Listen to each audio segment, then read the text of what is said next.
All right, let's bring it back. Okay. We got it Oh man, figured out. every single show this happens. Sorry, buddy, but we're here, so we're gonna tell this kite fishing story again. We got a fourth one. We got Number we four. got we got the man. To me, the legend, the guy who's promoted kayak fishing more than anybody in this world. To me, anyway, and also grown this sport to I think what it is today. Um, but first we got a couple things here. I got to tell you that we got an event, Trey, and this is where you're going to like this. And thanks for coming on, everybody. We'll get the comments going here too. So if you guys got questions during the deal, and we're going to give away a prize. I'm going to talk about that. Two prizes. I'm going to talk about Two. that in a minute. Yeah, two prizes. But Trey, get this. We're doing the doggy paddle event at Duck Creek Lake on May 10th. It's graduation weekend. We're going to do it in the morning so people still all the parties in the afternoon and stuff, and graduation's that Sunday here. But here's the deal. We're doing an activity called Go Fetch. Henry, pay attention. Henry, Go Fetch. So here's how it works. Bending Branches is sponsoring a paddle. People are going to bring their own stick, and they can decorate it, whatever they want to do, make it fluorescent orange. The dog, we don't know how many dogs, could be dogs, I don't know, going to swim out, retrieve the stick. The first stick back to shore wins the paddle. Oh, he nailed it. It's a wrap. That's He's cool. he's like the Kansas City Chiefs, and he ain't gonna upset this one. All right. So, and we're giving away a kayak. So, guys, it's a free event. Well, you got to bring a bag of dog food or cat food or treats, and it goes to Hearts United right here by Auburn. So that's a pretty cool idea. All right, next, real quick, look what I got today. And not the catch board. Of course, we like catch boards. But That look is at that, clean. identifier with kayak bass fishing on it.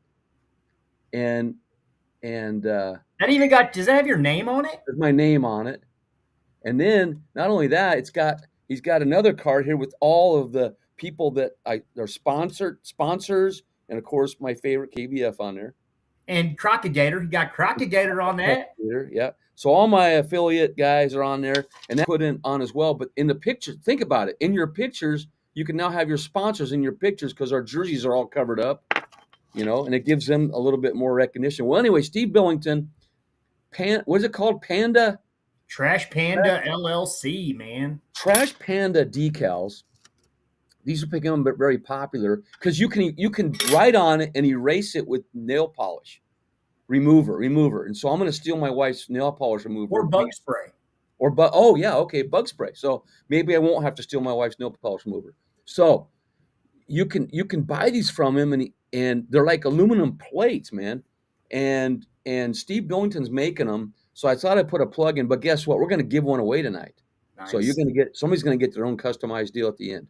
So and what's really cool is I get the opportunity to spend pretty much every day with Steve. And what he's done now is so even if it's not an identifier, he can put, he made a really cool thing for Adam Dinningham where he showed it's like a baseball card of Adam holding his, 22-inch big bass that he caught down a Wapapello. He's able to do that with like sports cards for your kids, put fish on cards like playing cards.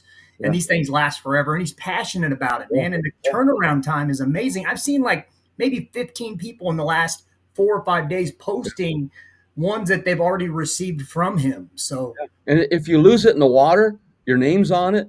So some guy snorkel diving, he's going to say, "Hey, I found your identifier." Okay, here we go. We're bringing Chad Hoover in just a minute here. I think anyway, just a second. There he is. Hold on. That's not the one.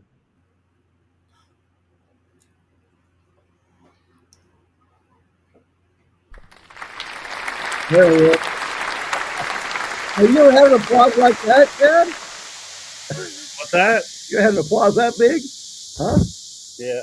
Only when I used to do the a lot of people don't realize this, but in my former career I was a male dancer. Like Magic Mike. There you were. It was a Southern Male Review. We called it biscuits and gravy. We performed mostly at We perform mostly at like old folks' homes and Cracker Barrel. It's like So we're IHOP or something, Waffle like House. we're like a hit at Cracker Barrel. The weight rating on the bar at Waffle House wasn't good enough, and plus they wanted us to wear hairnets underneath, and it just kind of threw off our whole vibe. So Yeah. we Well, just stuck. we're just glad we got you here tonight to talk about kayak fishing and kind of this all out the history of it, and hopefully someday it's all written somewhere. Um, but we want to kind of get the story. I want to go back though, Chad, to the very beginning because for me anyway, and for many years I've had this on my heart. A lot of people say, "Well, hey, how did you start?" And like I said, it's not all about me. There's guys that started before me because some people in Nebraska thought I started kayak fishing. No, I didn't start it.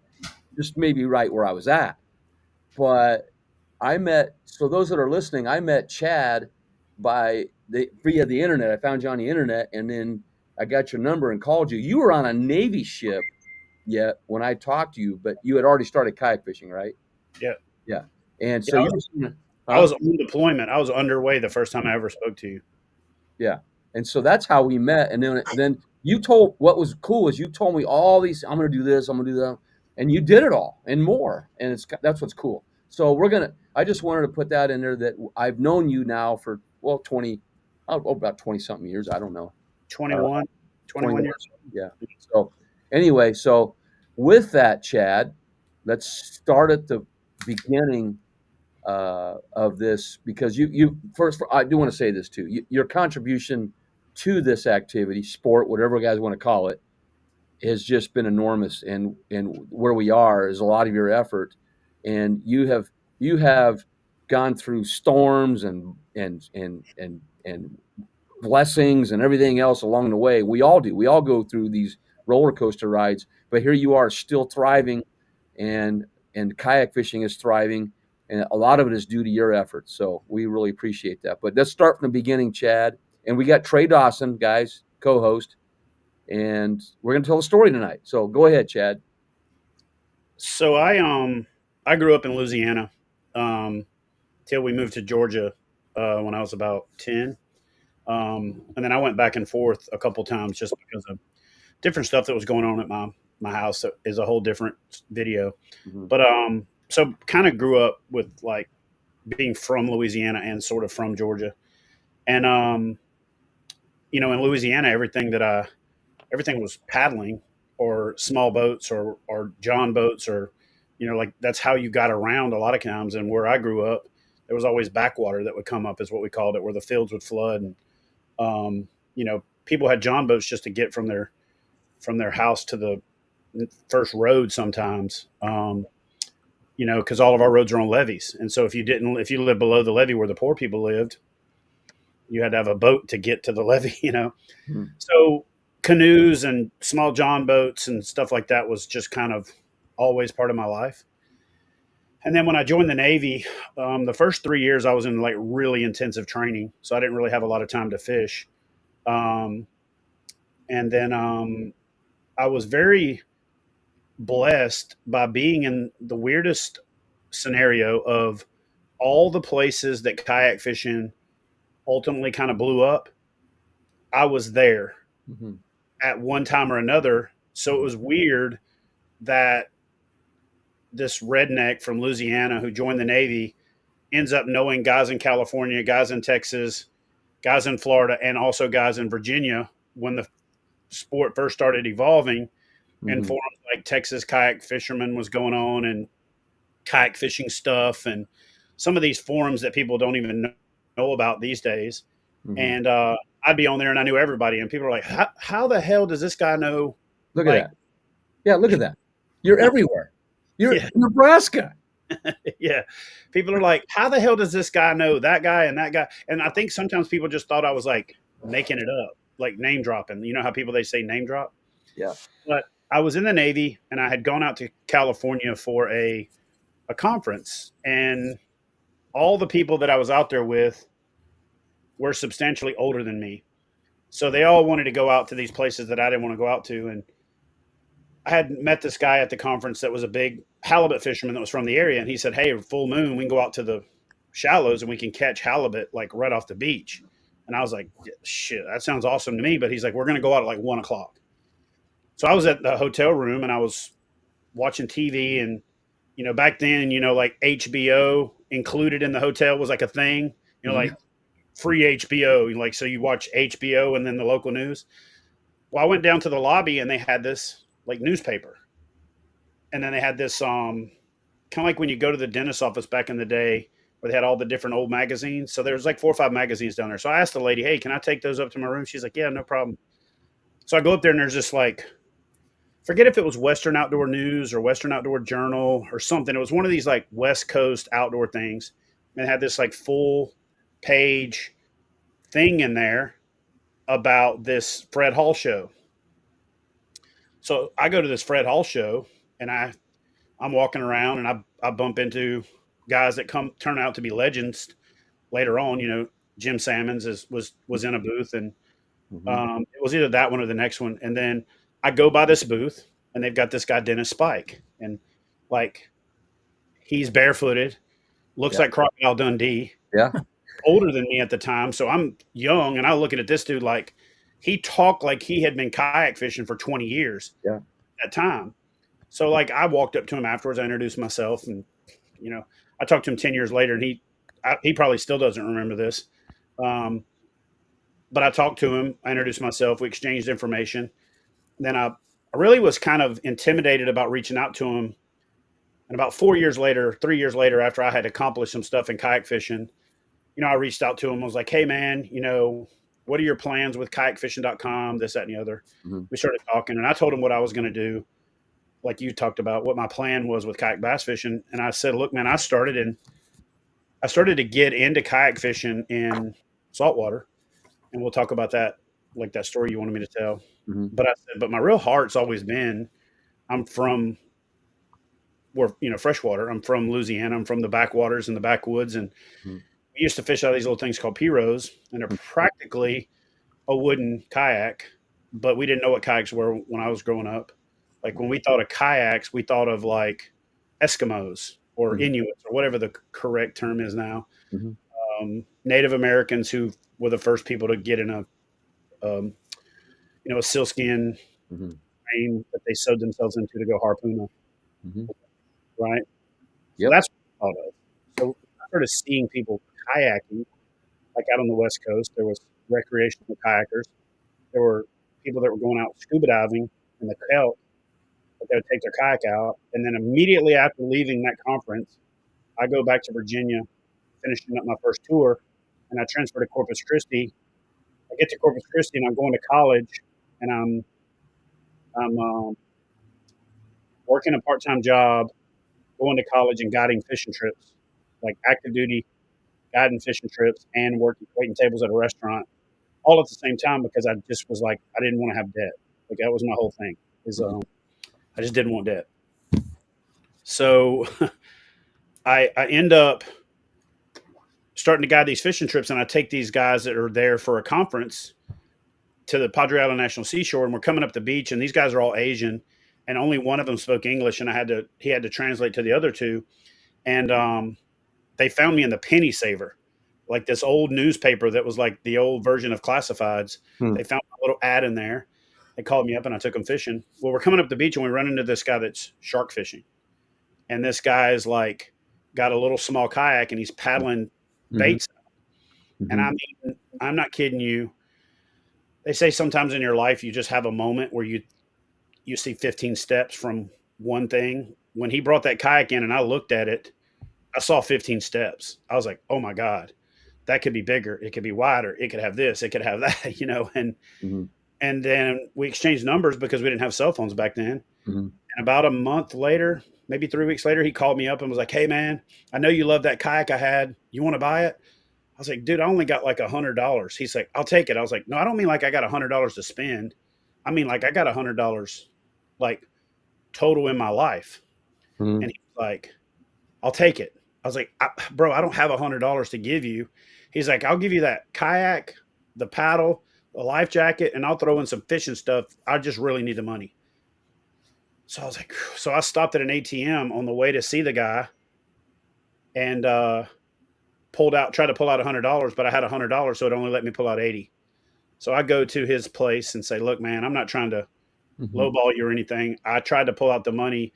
You got to have enough plus the fee to get the money. So I couldn't get that last 20.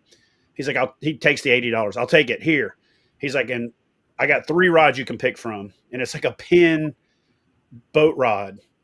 Looking back on it, this guy was probably either on drugs or he had maybe stolen some of this stuff, to be honest with you. But I was young. I was like 19, 20, naive. I was like, sweet. So I take it and I stop at this place in Corpus Christi called Roy's Bait and Tackle, which, by the way, now is probably one of the best kayak shops in the world. If you're ever in Corpus Christi, you got to go there. You might want to just go there to go there, even if you're not planning on going. It's like a unreal. Like it's probably got more tackle per square foot of any shop in the world. And then they've got a fly shop attached to it. And then they've got a kayak shop that they built onto the front of it. It's just unfreaking believable. So I stopped by Roy's Bait and Tackle and talked to the owner's Roy, the son's Rocky. And I said, hey, I got this rod from this guy. What do you think it's worth? He's like, oh, it's probably worth like $400. I was like, what? He's like, yeah. And I said, do you think I could pawn it? He goes, well, I mean, if you're going to pawn it, just sell it to me. How much are you trying to get out of it? I was like, I didn't even know what it was worth till I came in here. He was like, what do you want for it? I said, what will you give me? He's like, I mean, it's yours. You got to tell me a price first. I was like, $200. He's like, I'll give you $100. I was like, thanks. I drove back to that guy's house and gave him his $20. So we were square. And I was into kayak fishing. That paddle lasted me about 2 months. The PFD lasted me about a month. And I actually freaking flipped the kayak the first, I say 100 yards, trying to give myself credit. It was probably the first 50 yards. I got in this little ocean kayak Frenzy. And it was the Frenzy before the Frenzy that people know now. Like it was the original Frenzy. It was like sitting on a grease log if you're anywhere over 150 pounds. You know what I mean? It was designed for teenage girls at resorts. So I get in this thing, paddle 100-yard flip.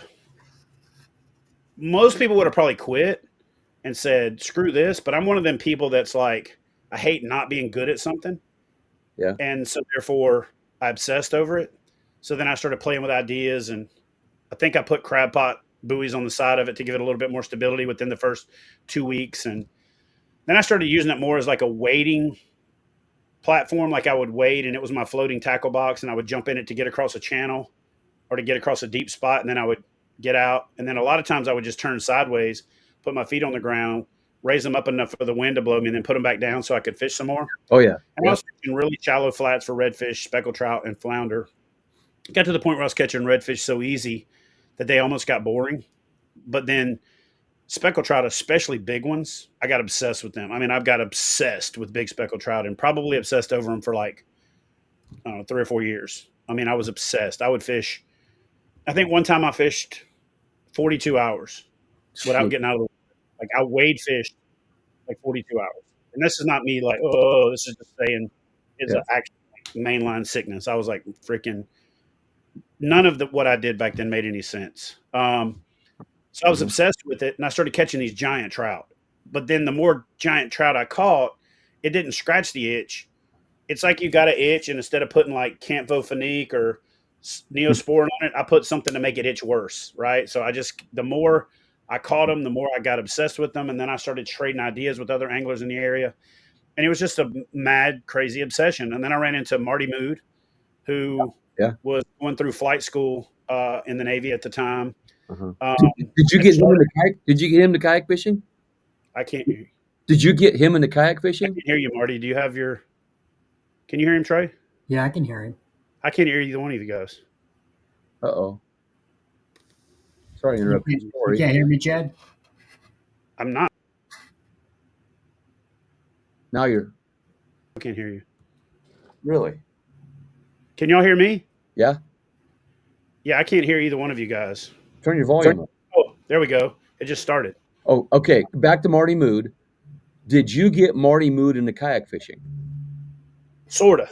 Okay. He was interested in it, and we started talking about it. And I was like, damn it, dude. He's like, what? And I said, come over to my apartment. I want to show you something.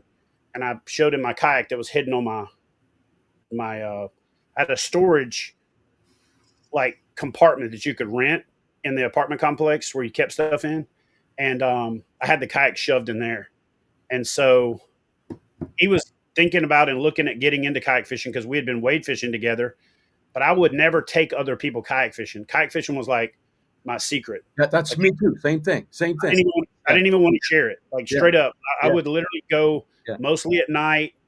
If I would take my boat and I would put it in there and cover it with a tarp, I'd go fishing. Because I'm telling you, when I first started kayak fishing, I had a flats boat and I was guiding flats trips. Yeah. And when I got the kayak, I started putting it in the center console, and I'd get to the spot and I couldn't get to these redfish, and I'd get in the kayak and I'd go to them, and I was just wearing them out. And I'd come back to the boat ramp and people would be like, "Tough day, man. How'd you do?" And I'm like, I killed them. And they're like, "Shut up." And I'm like, but it was just because I had access that other people didn't. Nobody else was doing it. I could get into places that even wade fishermen couldn't get because I could get over the little deep sloughs and cuts, and I could get over the pluff mud, and I could just get into places like literally nobody else could get into. And so I started fishing tournaments and started doing well in them. Marty jumped in and started doing tournaments. I had about 3 years of kayak fishing before that because I was enlisted in the Navy, stationed in Corpus Christi. I was going to college at night. I got my degree. The Navy's dumbasses made me transfer to Virginia because I had 2 months left on my orders before I was going to OCS. Transfer to Virginia, move my family, then go to OCS back in Florida, and then I moved my family back to Corpus Christi because I knew I was going to go back there for flight school. So I get done with aviation officer candidate school, the pre-flight stuff in Pensacola, and then I go back to Corpus, and that's when I met Marty. So I had been kayak fishing before that. Then I go to Pensacola, and I was even kayak fishing in Pensacola by renting kayaks from the base outdoor rec, and I was taking them out and fishing out of them. What years was this? This was so my first year was kayak fishing was 96. Okay. And then when I ran into Marty Mood, I think it was like 2000. 99 or 2000. So what I wanted to say was, in the meantime, I'm in Nebraska, and it's 97, and I buy my first kayak on eBay, and had no idea this was even going on. And of course, neither one of us had our own little silos going on. Neither one knew what was going on. Right? Yeah, that's what I was trying to say about how lucky I was. I go to California and I see Dennis Spike get all fired up about kayak fishing. Yeah. Fast forward like 7-8 months, I'm in Corpus Christi now, going through, doing I'm station SAR there, station search and rescue, and I had learned the area really fast because I fly in a helicopter all day for my real job, and I would basically sit there with my feet out on the skid looking, and I would see these big clouds of mud for redfish. I'd mark the spot, and then I'd go out there that evening. Oh, wow. Oh my God. It was like easy. Yeah. It's when I started guiding. It's because I'm thinking I've got the cheat code. I'm going flying every morning for a SAR flight. Yeah. I'm seeing these schools of redfish. I'm marking a landmark, and then I got a little Garmin E-Trek GPS that I would keep in my flight suit. When I see redfish, I'd mark the schools, and when I go back out there, I'd do the one compass screen that's like go to with the arrow, and I would just keep going until I started running into redfish. Wow. And so then when I was guiding these Asian guys, I didn't have enough kayaks to guide 3 people, and they mostly wanted to fly fish. So I was like, "Are you wanting to catch a certain species, or do you just want to catch a bunch of fish?" "Oh, we just want to catch anything." And I was like, "All right, we can go to Padre Island National Seashore. We can go all the way to the land cut and drive back up, and we can cast into the surf, and you're going to catch jack crevalle, skipjack, and speckled trout."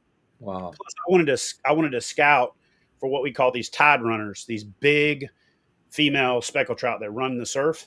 And so I would scout the trips, and I would basically let these guys catch these skipjack, and I would throw them in a bucket so I could give them to the shark fishermen. And the shark fishermen would tell me, "Hey, there's a washout up here that's got a bunch of trout in it." It was like a big, community kind of a thing. So I give this guy with the kayak the cut bait. He realizes I took an interest in the kayak. I'm like, "Dude, that would be awesome. That's kind of like P-Rose I grew up with." And we talk about it. These guys from I forget what part of Asia they were from, but they were really enamored with the shark that he caught, and I was more interested in the freaking in the kayak. So he called me. I bought the kayak from him, flip it within the first 100 yards of fishing out of it. Then I get obsessed with man, this thing gets me into places others can't. But I want to take my flats boat, go to the spot, stake out the boat, put the kayak in the water. And I didn't really want to guide anybody to have anything to do with the kayak, but I booked a guided trip one day, and I had this thing in my ad called "No Fish, No Pay." So this guy shows up, and Same thing. Yeah. he's got 2 people with him, and I'm like, "Hey man, this trip was only for 2." Yeah, 2 and me. And I said, "That's 3." And he didn't speak English. He was a Hispanic gentleman. The kid spoke English, so the kid's like, "Hey dad, he's saying um, it's 2 people total. He can't have that many people on the boat." So the guy's like, "Oh, okay, you go." And he's telling the kid and the other guy to go. So I'm like, get in the boat. Guy stands there on the dock like a whooped puppy, right? Yeah. Smart thing to do as a guide is to just be like, "Sorry, bro," and just leave. So I'm backing the boat out, and I see him standing there like a dying puppy. I said, "Hey, come here." And I tell the kid, "Hey, tell him if I can take a kayak and you guys can get in the water, I can take all of you." He tells him, "Yeah, no problem." So I was like, "All right, you guys wait here." I go to my truck, I get the kayak out from under the tarp. This kayak was so small back then, you could turn it at an angle, put it in the back of the truck, and cover it with a tarp, and nobody even knew it was back there, right? Yeah. So I go get the kayak, I put it in the center console. I got 4 people in the boat, them plus me. We run out to the flat, and I'm like, "All right, you get out here, you get out here." And then the older guy, didn't want to get out because he had a bad knee. So I was like, "All right, I'll anchor the boat. You stay here, and you guys wade down the shore, shuffle your feet so you don't step on a stingray, the whole 9." And then this is what really was kind of the epiphany. So I get in the kayak and I paddle upwind, and I'm looking for fish in the kayak. I'm easing along. I turn sideways, put my feet down. I'm watching. I'd start paddling. I'm easing along. I see these redfish, and they see me, and they turn and they spook, and they kind of go towards the boat. Mm-hmm. So I paddle up a little bit closer to them, and I throw a spoon, and I'm trying to hook one just so that these guys know that there's fish there. Mm-hmm. And then I throw up, I hook one, and it brings it to the boat, and there's 4 coming with the fish that I got hooked. As soon as they see the kayak, they turn and they dart, and I can see their wakes going away. Mm-hmm. So I catch the fish, I hold it up to show the guys in the boat, I let it go, and I start paddling forward, and the wind's blowing this way, my kayak's going like this, and the boat's up here, upwind. I come in behind these fish, and I'm starting to paddle up on them, and I bump them, and the kid yells to the dad and to his uncle, "Cast!" And they start casting, and they all 3 hook up. Oh, wow. So we have a good trip. I take them to like 1 or 2 more places, get in the boat, get all muddy, run 150, 200 yards, put them out again, get on some redfish. I get out in the kayak, I paddle around, I find the fish. So like 3 days later, there's a story on corpusfishing.com about a guide who gets out in the kayak and herds the fish to his clients. Oh, no. And somebody's like, "I think that's Chad." And my name back then was Oso Addict because I fished the Oso Bay a lot, and I was an addict. So you know how everybody had a forum name back then? Oh, yeah. So my forum name was Oso Addict. So they're like, "Oh, Oso Addict is the guy. That's who they're talking about." Yeah. So I jump on there. Hey, I wasn't herding the fish to the guys. I was just doing this and this and this. So do 2 or 3 more guided trips, and these people pile on. And a guy named Tyler, I think Tyler Thorson from corpusfishing.com calls me up and goes, "Hey, we either got to go out and fish and you show me what you're doing, or I got to call bullshit on this whole herding fish thing." Yeah. I was like, "Well, I never claimed it, but I mean, I could show you what I'm doing." So we go out and I show him, and he's like, "Oh my God, this is crazy." So he goes back and puts hardest working Gulf Coast guide or something like that, right? As a thread on this one. And my phone blows up. He puts my contact information. And at that time I could kind of pick and choose like what trips I wanted to do. I was still waiting tables because that was like guaranteed. The wind was really bad in Corpus. So there was days where, if the wind's blowing 40, it's kind of hard to take people fishing. Mm-hmm. And so I was working full time in the Navy, going to college, waiting tables and guiding all at the same time. And like people are like, "When did you sleep?" I'm like, before class, after work, at the gym, between guiding sessions, like whenever I could. Never like I slept from this time to this time. It was just kind of like whenever I could squeeze it in.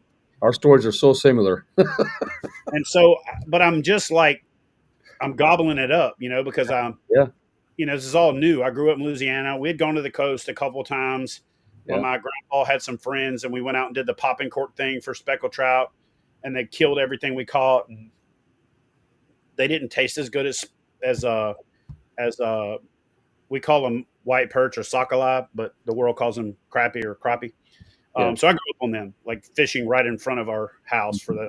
My Mhm. grandpa was like he was kind of a legend for going in the woods and cutting all these canes, and he would put rebar in the bottom of the river or the bayou, and he would stack these cane up around it and put baling wire around it and twist it up, and that would make current breaks for the crappie, and they would stack up behind it, and he'd go along with a tight line jig and wear it out, but then other people would come and fish his cane. Huh. Um, That's so cool.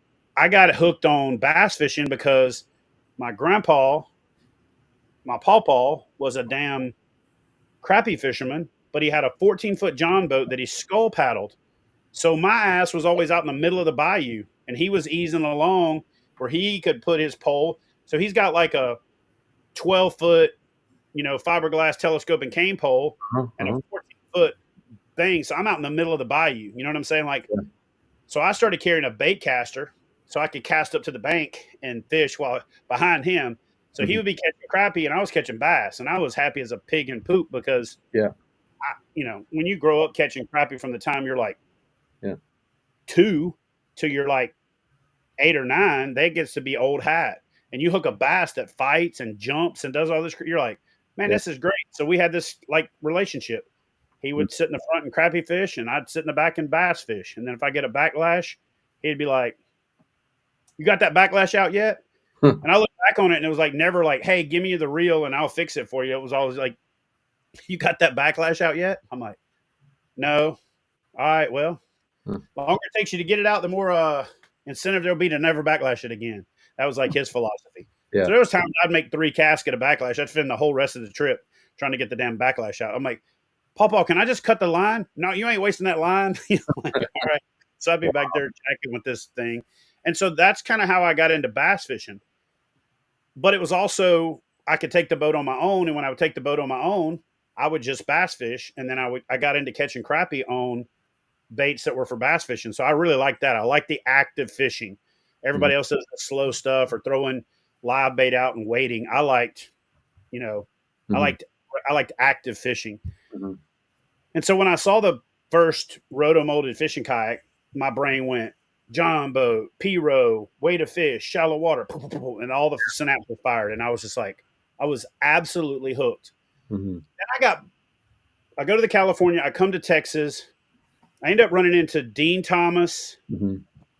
Scott Knoll, Mhm. Ruben Garza, and some other guys on a flats trip just randomly. Not like, hey, let's go meet up and go. Like, we'll just run into these guys. Yeah. So think about this. In my first 6 to 8 months of kayak fishing, I run into Jim Sammons and Dennis Spike in California. I come to Corpus Christi and run into Scott Knoll, who Mhm. wrote Kayak Fishing: The Ultimate Guide, Mhm. Dean Thomas, Ruben Garza, Mhm. and Jim Salmons. Jim Sammons I'd met in California. Yeah. So Scott Oh. Knoll, Dean Thomas, and Ruben Garza are 3 of the original founding members of the Wilderness Systems fishing team. And then I go to Virginia, I meet Jeff Little. Yeah. I go to Florida and I meet Kevin Finn, who is the founder of East Cape Canoe and Tactical Skiffs, the company that makes like the Gladesman and all these other boats, which he and I actually sketched together on a dang on napkin. And Mhm. he told me everything he was going to do with his company. And I said, well, this is what I'm going to do in kayak fishing. And Mhm. we did it, right? We went our separate ways and did it. Mhm. And so then I literally trade up from the kayak that I was in at the time to a boat that Kevin has called the Drifter. He actually sold me a Drifter that was part of his guide fleet. And the crazy story about that is the design team for Ocean Kayak that was trying to design a fishing kayak came to Corpus Christi, Texas, while I was there, so Mhm. that they could design a boat in a place where nobody would know what they were doing. They go into this place, and this place goes, "Oh, well, there's this guy here that's already kayak fishing," and they're like, "Wait, what?" Huh. They thought they Wow. were there to get away from everybody. So they reach out to me and I help them with the design of this boat. They kind of made me some promises, and then they actually dicked me over on the whole deal. I go in to pick up the first boat and they're like, the deal's nowhere near what they said they were going to do. And the shop owners were like, well, I can't lose money on a boat. And I'm like, you're so short-sighted that you're worried about losing a little bit of money on a discount for this boat that I helped design, but you're not thinking about how many people I'm going to drive in here to buy boats from you. So both Ocean Kayak and that guy were very short-sighted. Yeah. And so that has a lot to do with why I told Marty Mood to go to a different kayak shop and how he ended up being a Hobie guy, right? And so, so long story short, I leave Texas to go to a school in Florida before I'm going back to Virginia, and I meet Kevin Finn. I get an Ocean Kayak. I meet up with a couple of other people, D. Kaminsky, who's kayak fishing there, just out on a flat fishing. Wow, incredible. Run into Jerry McBride. I run into all of these people who, like you said, we're all kayak fishing, but we don't know each other. And there was like little silo communities, and I just happened to weave my way through all of them. And Chad, meanwhile, I'm in Nebraska, and I'm finding all of you on the internet. Yeah. And nobody else is doing this. Oh, yeah. And nobody in the Midwest doing this. So I go to Virginia. Wow. I go to Virginia, and I'm out fishing, and I run into a guy at a bridge, night fishing. First night I ever go fishing in Virginia, I run into a guy named George Hughes. George Hughes happens to be the guy that when I'm complaining that there's no kayak bass fishing pages goes, why don't you start a page? I'm like, I don't know anything about the internet. He's like, I'll buy the URL and then I'll transfer it to you. So he buys the URL and transfers it to me. He's like my partner in KBF in the beginning for a little while. He ends up with a divorce, and we don't want it to be on the chopping block. So like I buy him out, and then, the whole thing. And then moving on down the road, I run into, the guy that I ran into like 2 nights later is a guy named Corey Ruth. And Corey Ruth is like one of the biggest names in kayak fishing back then, Ruthless Fishing. He's got a charity tournament that he does, very well-known guy in the area, lots of writing, lots of seminars. Like he was very established in Virginia. And then while I'm in the Navy, I go up to do some training stuff in Quonset Point, Rhode Island, and a couple of other places. And coming home, we break down in New Jersey because we had an engine light. While I'm broken down in New Jersey, we had to move our aircraft to a hangar on this base. And it turns out they're having a kayak tournament at this base like 3 months later. And I see something that tipped me off about it. Kayak fishing stuff, Jamaica Bay tournament. And I'm like, hey, what is that? And the guy tells me all about it. I go to kayak fishing stuff. I look up the guys. I call John and Joey. We start talking. I'm like, dude, I'm going to be up here for this tournament. I'm going to do this. Meanwhile, I had worked part-time for a guy named Rick Roberts, who founded the Snook Foundation in Florida, but he started the Extreme Edge kayak fishing. So I jump in on that, and I start doing well. Me and Marty kind of battle it out for Angler of the Year the first 2 years. He wins it both times. But I started dabbling with helping tournament direct for Rick. So I do that for like 2 years. I take over like directing the tournament. So now I'm like, well, shoot, I'm getting paid to show up. I get to go fishing. I come back and I don't have to stress. So that was kind of cool. I did that. Rick turns out to have a bad incident at an event where a hurricane was coming to Sarasota. I was in search and rescue at the time. So we were put on alert for the search and rescue response. So I couldn't go to the tournament. And then I think Rick kind of had too many to drink, gets on stage and has a little meltdown. And then that was the end of the Extreme Edge kayak fishing tournament series. Oh, man. Mike Cogan, who's the guy that ultimately started the Jack's Fishing Classic, starts off with the Jack's Fishing Classic. So I reach out to Mike and say, hey, man, I want to do this online virtual stuff, and this is what I'm looking at, and I see a future for catch photo release, because the way we were doing catch photo release up until that time was, and people don't believe this when I tell them, but we had disposable cameras on it with a number on it, and then you would go to the tournament, and they would give you the disposable camera and a bag with a ticket in it, and when you came back, you would give them the disposable camera, they would put it in the bag, and they would give you the ticket, so when you came back, they knew what ticket went to what camera.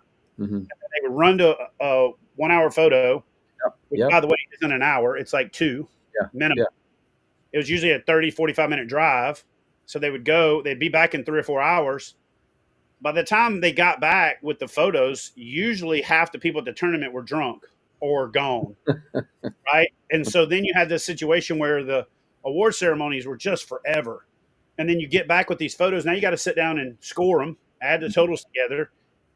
And it was a cluster, but that's how Catch Photo really started. Was Then this we moved in.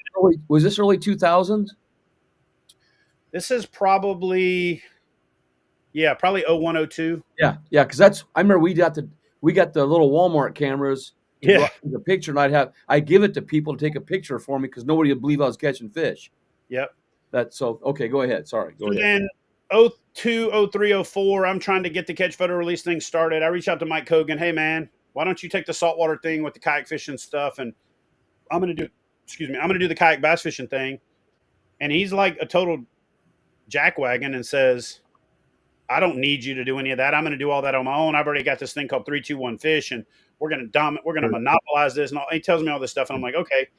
So he actually got out ahead of me, and he was like the first person. He truly was the first person to actually go online tournaments. Like Kayak Wars was second.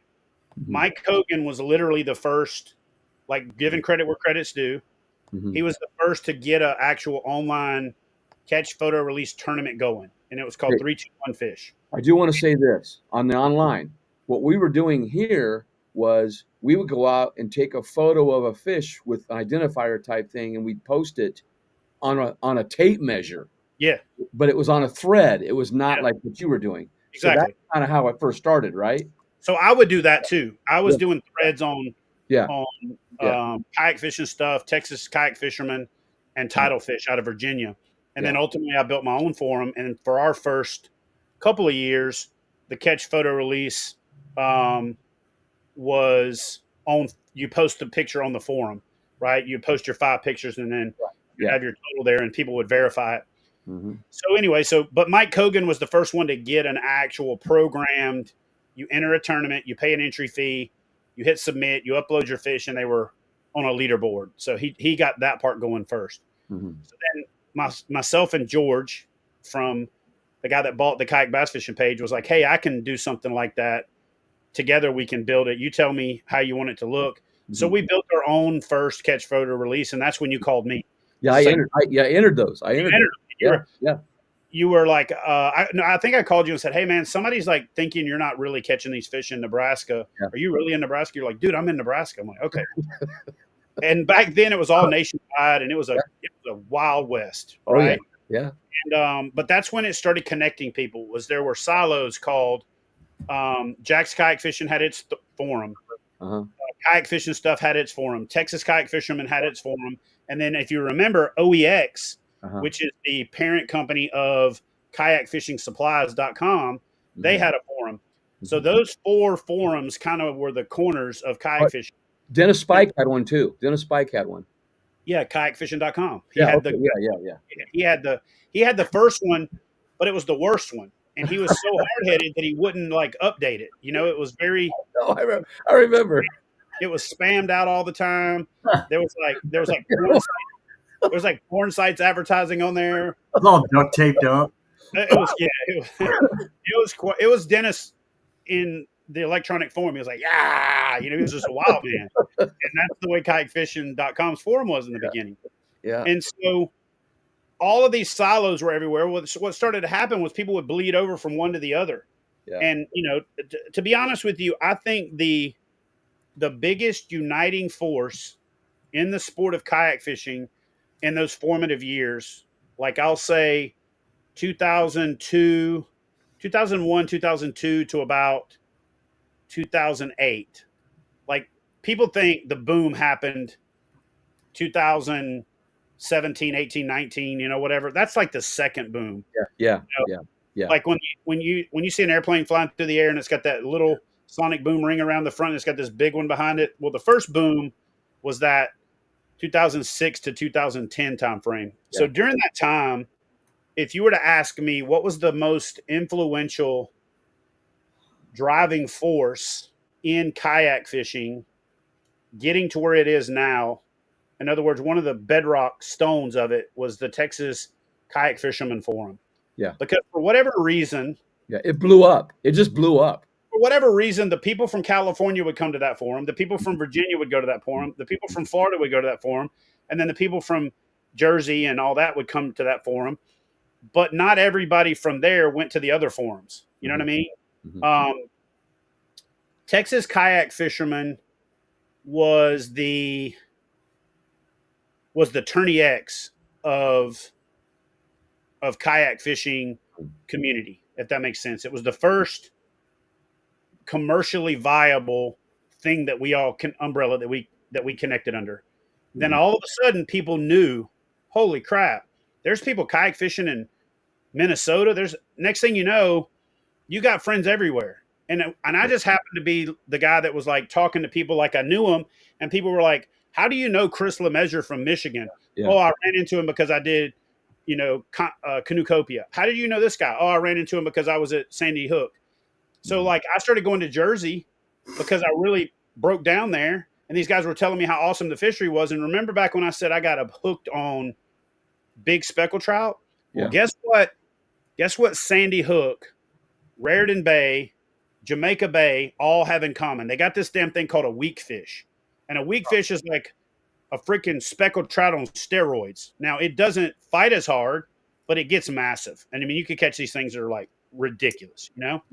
So I go up there, and the first trip I ever take, it's my first soiree into using like charts on a graph. And I got this small Garmin back in the day that was like I was so proud of this thing. It was like a couple $100, but it was like, whoo, it had a chart on one half and 2D sonar on the other. So I found this thing on the chart called the pumpkin patch, and I go to it, and then I'm looking on my depth finder, and I go up over this hump, and I see the arcs. I'm like, oh, shoot. And I throw a sluggo out, which some Yankee dude had told me, bro, if you're going to go fish for wig fish, you got to use these like 13-inch sluggos. And I'm like, man, you're out your damn mind. But I had fished these big-ass Cincos for bass, so I was like, okay, maybe. So I take these big sluggos out there. Dude, I'm out there catching these 30, 32, 34, 36. And I think in one day I caught 12 fish over 30 inches, and my biggest was like 37. And I was freaking hooked. So now I was driving up to Jersey on the weekends, and you would bycatch 30 and 40 pound striper like it was nothing. You're like, damn striper, and you're trying to catch these weak fish. Then they had this fluke fishery up there, which fluke is their version of a flounder. It's like the eye's different, and it's got some different spots. It's like a flounder, but a northern version, right? Mm-hmm. So then you would catch these damn things, and they're like doormats.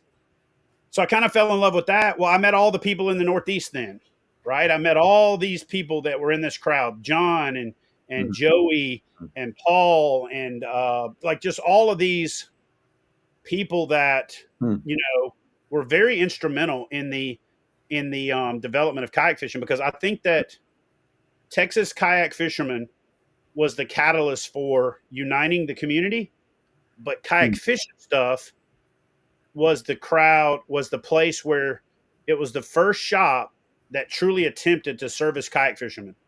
They had selection. They had stuff you couldn't find. They were like pushing the envelope on kitting. They were actually the model that I followed when I launched Hook One. They literally were the model that I followed, because after they went out of business, nobody really picked that umbrella, picked that baton up and ran with it. But what was cool about them was, by creating that store, it really made the kayak fishing stuff forum kind of take off. So I was in the kayak fishing stuff forum, and then I was in the tidal fish forum in the Atlantic. And then I was in the Jacksonville forum. And then I was in the OEX forum out in California. And then I was in the Texas Kayak Fisherman forum. So people kind of knew who I was just because I was down there everywhere. But I was obsessed. I was like, if I wasn't thinking about fishing, I was fishing. While I was fishing, I was thinking about fishing. When I wasn't fishing, I was thinking about fishing. And when I was like sleeping, I would fall asleep thinking about fishing. I'd wake up thinking about fishing. Every relationship I had evolved around fishing. Like, every relationship that I had failed because of fishing. Like, everything was about obsession. It just was, not healthy, not something you should do, not something you should emulate. The life I've lived, I definitely have been very blessed, but I also wouldn't recommend it to other people. It's just not smart. Like, people have no idea how much dumb shit I did and how many sacrifices that I did both advertently and inadvertently to be right here. You know what I mean? And, you could say you regret it. But man, I've got friends all over the country. I got haters all over the country because one of the things that also happened is I was in the military at the time. I spent more than half of my adult life in the military, right? I and like you said, and a number of people have said this. Luther has said it from Yak Attack and Bonafide and a couple of other people. When I met Chad, this is what he said he was going to do, and by God, he did it. Problem is, I had a very singular focus, and it was like, I'm going to accomplish this by God. You know what I mean? Yeah. And if people tried to get in my way, that was a bad place to be. And if you said I couldn't do it, it was like that first time I flipped the kayak. Watch this shit. I'm going to keep doing it until I get it right. And where I really got my teeth into the sport is when I got blessed with the opportunity to start contributing to design, start getting involved in making the kayaks better. One of the first videos that I ever did that went by those days standards viral was I showed how to fix when people drag through the back of the hole. I showed how to fix it by putting a wood rod dowel in there and giving it some new structure, screwing the screws in from the side, then cover it with extra plastic and build it up, then take the screws out and fill the holes, and it looked like brand new. But my engineering brain was like, what's better than having to fix this hole is a hole you don't need to fix. So I started talking to, at that time, Wilderness Systems. Hey, we got to make a sacrificial keel. Oh, we can't. It won't work. I had 4 designers tell me that it wouldn't work. And the first time I ever talked to Hans Newts, I said, hey, I got a couple of ideas, and all these other idiots keep telling me it can't be done, but I know it can be done. He's like, all right, what is it? I said, we need a sacrificial keel. We need a pod in the middle for the depth finder to go through. He's like, yeah, we could do that. And he just designs it, sends me a screenshot, and I'm like, dude, that's it. So I drive down to Carolina. We did the first test fitting of the pod, and then the boat cooled and the pod wouldn't fit in there. So this brand manager from Wilderness Systems is like, oh no, we can't do it. We can't do it. It's not going to work. Luther actually from Yak Attack happened to be there at the time because we were trying to meet with them about building some parts for this particular boat. And I remember my defining moment in my career was I looked at the guy who was the brand manager at the time, and I said, you either make this boat or I'm done with Wilderness Systems. I'm going to walk out of this building and I'm going to go find a manufacturer that wants to make the best fishing kayaks in the world. And I'm like some punk ass, like nobody, but I stood my ground and said, we're going to make this boat, or we're going to make this. I'll talk about what Jeff said in just a second. Okay. We talk about it, and Hans is like, hey, let me handle the guy's name's Shane. Let me handle Shane and we'll make it work. So then he comes up with a plug that goes in there that's like a cooling jig so that the bulkheads don't settle and a bunch of other stuff, and like made it work. And before that, it was tracks. Before that, so tracks was like the first thing. The next thing was the sacrificial keel, the pod. And then Hans and I both started fighting for an adjustable seat that would go high and low. And they almost made it, but then they pulled the plug on it and redesigned it for the Commander so that the seat would be underslung, but you fold it down and slide it in and sit on the top. So that was their compromise for the high position and the low position. And then we released that boat. And then the following season, Jackson comes out with the first true high-low seat. Yeah. I'm punching the wall like, we had this. Yeah. We had this design. And then from that point on, when Drew Gregory convinced Jackson Kayak to start marketing kayaks for fishing first and not like a wreck kayak that we just stuck some rod holders on, it was the powder keg moment where both of us traded off of each other. And then Jim Salmons is like the point man for Ocean Kayak in the day. And then these guys are the point people for Hobie. And so there was these there was these posses promoting the brands. Yeah. And most of us were friends. Yeah. If you were on the outside looking in, you would have thought we were all mortal enemies. But most of us were friends. Like we were out there fighting the good fight for our side. It's kind of like fighters in the UFC or boxers. Yeah. They fight the whole time. They talk smack, and then they hug it out afterwards, and then go have a beer. And then you don't, I don't know if you even know this, but I worked with Tom Strauss from Emotion, and then Lifetime Bottom. Yep. I was working on a camo green kayak that whole time, and he finally came out with it, but it was way after you guys did. But you know what happened with that first camo green kayak is what's that? My nickname is Not Right. Yeah. That's what. So they renamed me from Oso Addict to Ain't Right because I had a jacked up sense of humor, like some of the jokes I was telling y'all before we went live.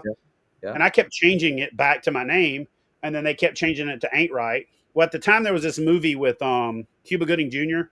where there was this retarded baseball player, and they called him Ain't Right or Can't Get Right or whatever. Yeah. So I was like, man, I don't want to be called Ain't Right. So I'm not kidding you. I said this next to my ex-wife's cousin, and he goes, just call it Not Right, like a knot. And he was like a Hispanic dude. I said, bro. So I went in and changed my name to Not Right with a K because I'm left-handed. It's Not Right. It's got a fishing finesse. And that was the name of my brand for probably 10 years. Yeah, it was. Yeah. So anyway, so I go to Confluence and I befriend everybody in the factory. Okay. And I learned this game in the Navy. If I needed a part really bad, I would put it on order at shift change. Then I would go pick it up before the next shift change came in, because if I wasn't allowed to get that part from my aircraft because my priority was lower than the other squadron's priority, I'd put that shit in at like 15 minutes before shift change. I would jump in my truck and drive over to supply and be like, hey, I need to pick this part up. Before they could vet it in the system to see that the other squadron's priority was higher than mine, then I would hand them the part and I would go back to the squadron and hand it to my guys, or I would start taking it apart and install it. So once it's installed, they can't take it back. Yeah. So anyway, I learned how to play this game. So what I did is I got the national sales manager for Confluence to put in an order for a boat for me, but I wanted to go film how to make it. And I got them to put Chad Hoover camo as the color. And they were like, they put camo on the first order. And I called the guy back. No, man, I need you to put Chad Hoover camo so they understand it's camo to my specs. Yeah. Like, yeah, no problem. So I get there and I'm talking to the floor supervisor, and I understood a manufacturing environment really well because I worked in that environment in the Navy. So I go to the floor supervisor. I'm like, hey, who's the shift supervisor? He tells me. Who's the rotomolding technician in charge of the oven run times and all this? And I said, hey, if I want a kayak to be camouflage, but with like a streak of lime green mixed into it, what kind of ratios do I need to get? And how do we need to run the program? So there's two types of ovens primarily used. So if you say like this is a kayak, there's ones that rotate like this that just go back and forth. And then there's ones that rotate all the way around and they're on an arm like a spider. Yeah. One type's a shuttle type, the other type's a turret. And so anyway, so I'm asking him, how do we need to program it to get it to look right? He goes, man, why don't we just do this? Why don't we just throw together a couple of shot profiles? Shot is the plastic that goes into the hull. Why don't we throw together a couple of shot profiles? We'll run it. You pick the one you like, and we'll make that the one that we program. I was like, sweet. I said, I had just bought the Store Hook 1, or bought into it with my partner, Chris Stewart. And I told the guy, I said, hey, I need a bunch of boats. How fast, if we run this boat, can I get the first order? And he said, well, we actually kind of took this whole oven off of the line tonight to do this deal with you. And I got a full shift. So, I mean, we could probably get 25 boats done tonight. I was like, okay.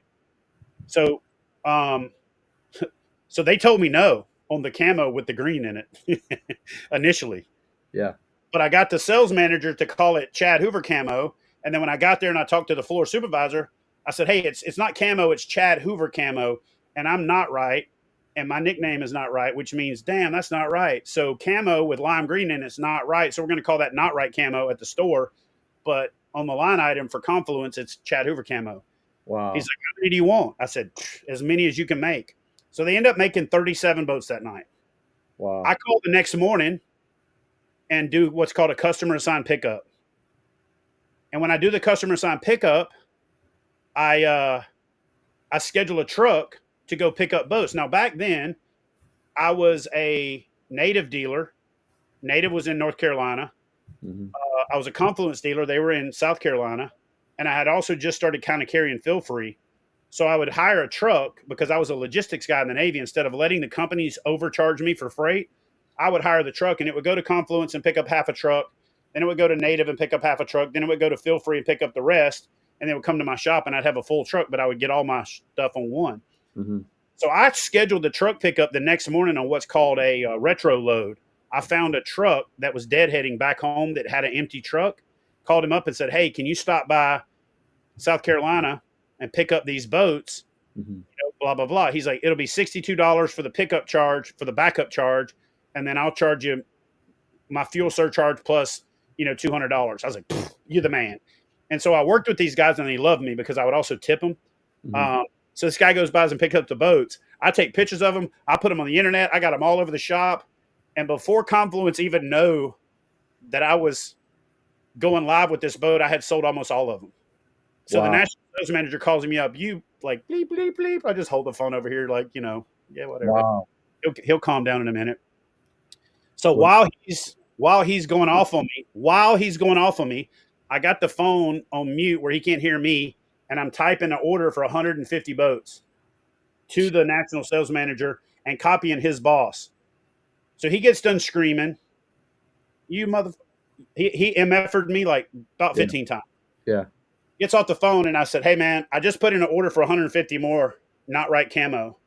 He's like, "What is not right camo?" I said, "It's the one that I just had made last night." "Oh, you're not getting that color. I already told you." Yada yada yada. Wow. While I'm talking to him, I get a bink.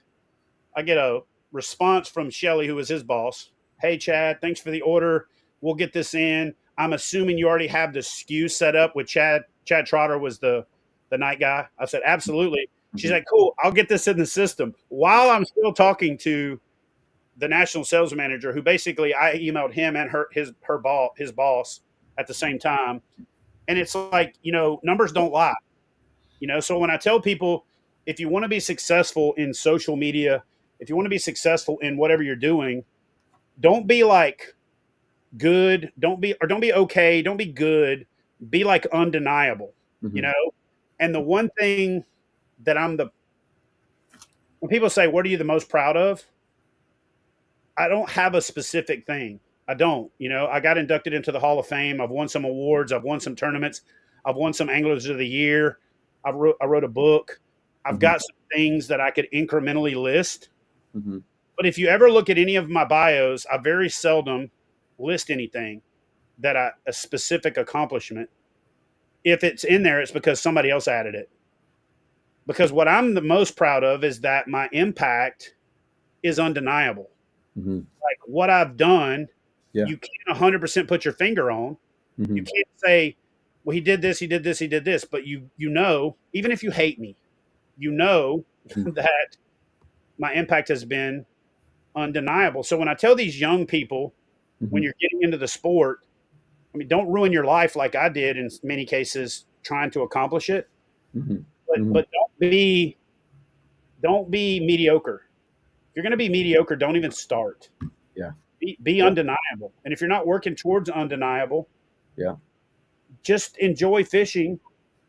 Don't worry about social media. Don't worry about being on a team. Don't worry about any of that. Just enjoy fishing. But if you want to do it professionally, if you want to do it where you can make it into a career, be undeniable. And maybe that's the wrong way. It's just the only way I know how to do it. Yeah. Now, I want to say, so I think that gives me a great segue into what I want to say, like how I learned about you. So I would say when I first got out of prison, I really wanted to kind of do something in my life. I wanted to have my recovery in bass fishing. And the first thing I heard, so I'm going to go off script a little bit here.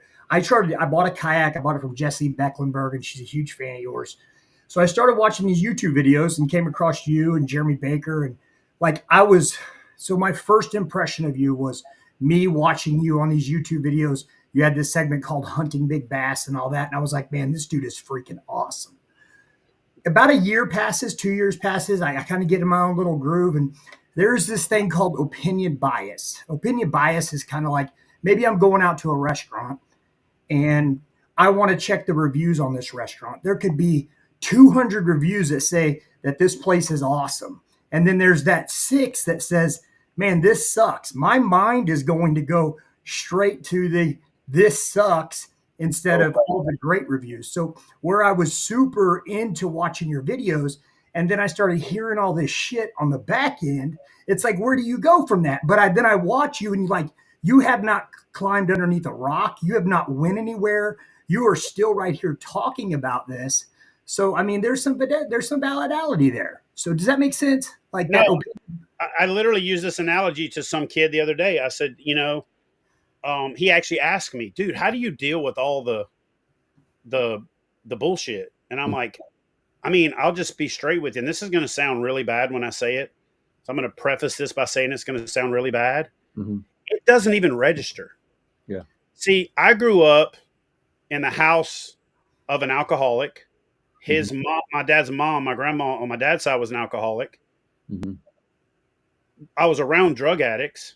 Mm-hmm. So I had grown men kick my ass when I was a kid. Mm-hmm. I didn't join the military, and I sought out the hardest programs.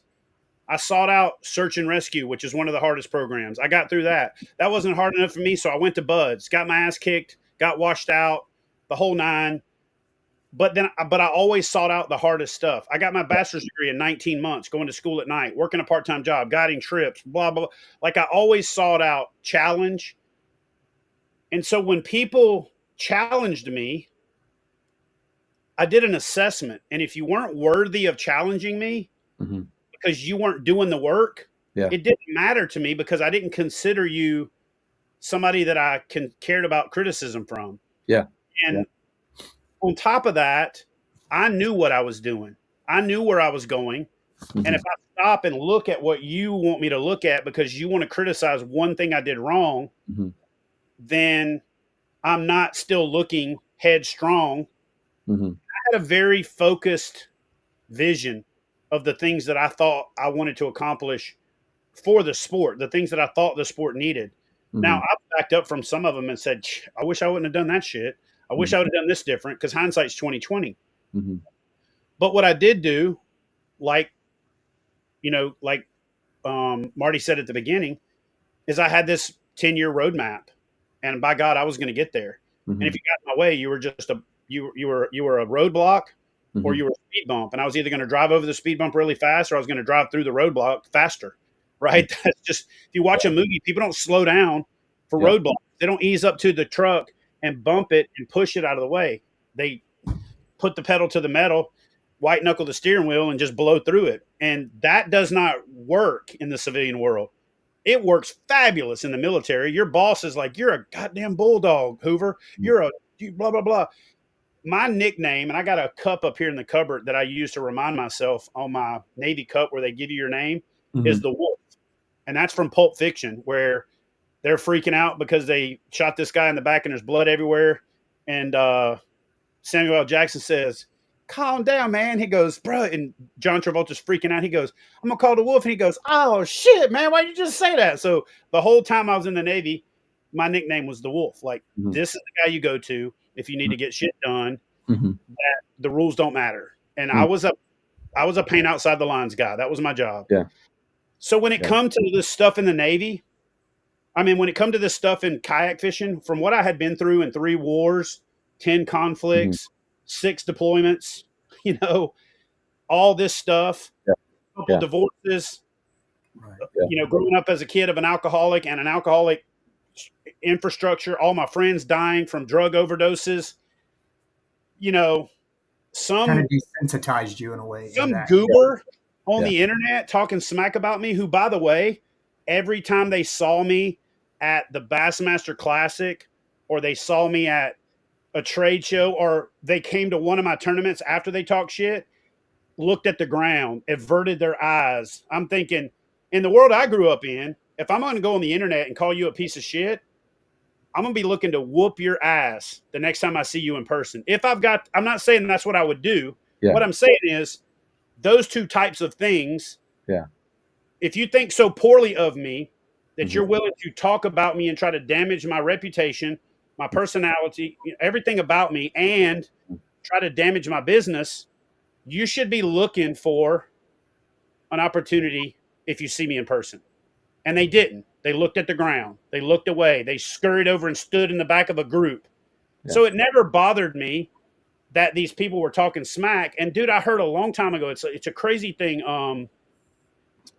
Denzel Washington came to a Navy officer thing. I remember you said this. He was doing this leadership thing, and he said, never take criticism from someone you wouldn't go to for advice. Mm-hmm.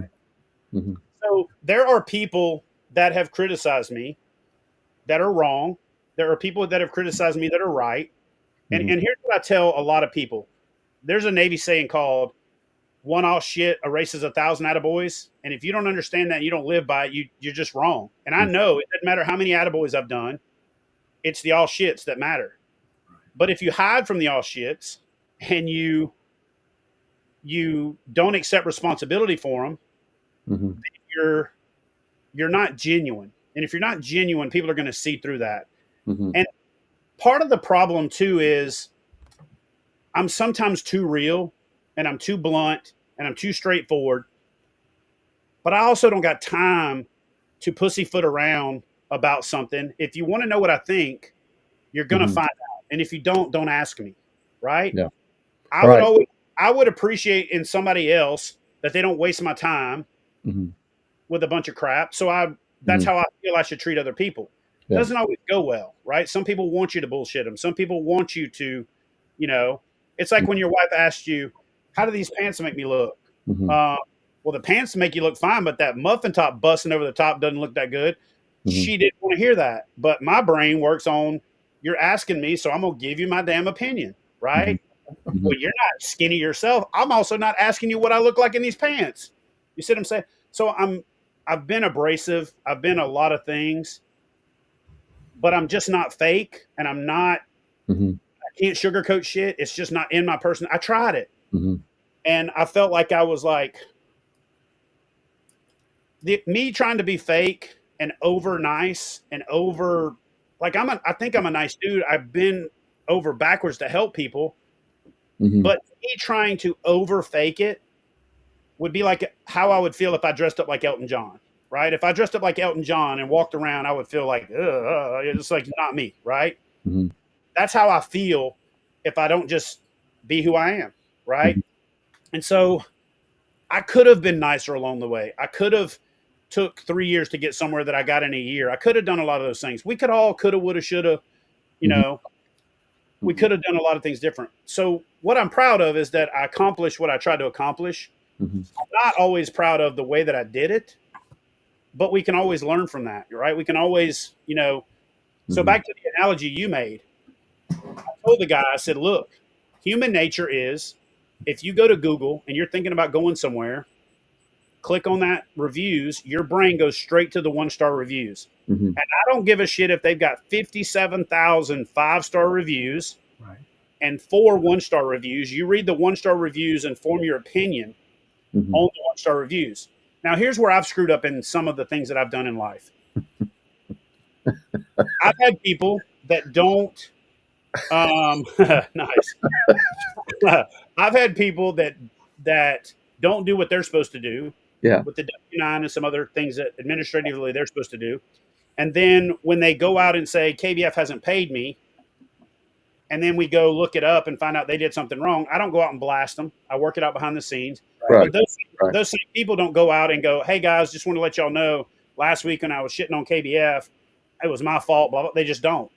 See, I've never heard you come out and say like you've blamed anyone else. Like when people talk about that stuff, talk about not getting paid, I've never heard you come out and say like, well, this is why. Like you've never threw anyone else under the bus.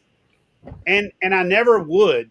And in last year, and towards the end of the year, when some of the sponsors weren't getting paid, Amazon had some employees on strike, and there was some other bigger picture stuff that I didn't take the time to explain. And I explained to this one gentleman, look, I am waiting to pay this money out when I get paid by my sponsors. Well, you should have paid out. it was overpayment. It wasn't like the entry fee amount. It was overpayment. This is where I've always gotten myself in trouble with guaranteeing more money. The one thing that I can also say is that I am the only series that has ever put over 100%. And for several years, it was 150, 160, 170, 180% of what people paid in entry fees that was paid back out. And so for the 5 year or 4 years that I paid out Dakota Lithium Double Up or Dakota Lithium Lunker Bucks, which was $6,000 and $7,000 an event, which was on top of entry fees, nobody complained. Mm-hmm. When I paid out the $100,000 of added money during the national championship, which, by the way, you can argue with me all you want to, that was the powder keg moment for competitive kayak fishing. Nobody complained. When I paid out $20,000 over the top in 3 or 4 different events, when I pay out $40,000 at the 10, which, by the way, didn't come out of any entry fees until 2 years ago, didn't come out of anybody's anything other than memberships and sponsorships. And when I spent $60,000 and $70,000 making a TV show to grow the national championship, and I put other anglers on TV more than I put myself. By the way, the show was my show. I took that shine and shined it on other anglers to grow the sport. To me, when I look back at that and I get the 1-star reviews, the difference is I also read the 5-star reviews. And for me, where I don't get sucked into the negative is that I'm not human nature, where your human nature is to go read the 1-star reviews. I also, by virtue of being the organization and being the guy that shoulders it, I get to read the 5-star reviews. I get the call on the way home. Hey, man, I didn't win a nickel, but I had the best time of my life. Hey, man, I appreciate you for doing what you're doing because the KBF insert thing here is my family reunion. Hey, man, I've made lifelong friends because of this event, so thanks for putting it on. So even though when I do screw up and it happens, and the reason I told the story about the people who go out and blast you and they were wrong is that when you do, then when you screw up and you actually have a payout problem, you make all those other stories true, right? So that's on me.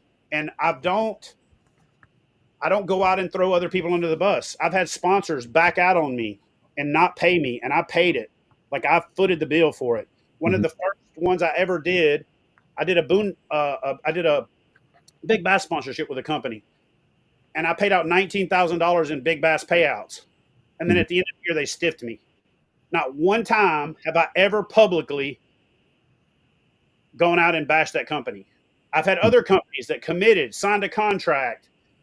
You know, we paid out payments. We did all these other things. They don't pay me. I eat it. I bite my tongue. I lean into it. I work harder. And I just move on. And again, I'm not breaking my arm, pat myself on the back. What I'm saying is it was rough to do what I did.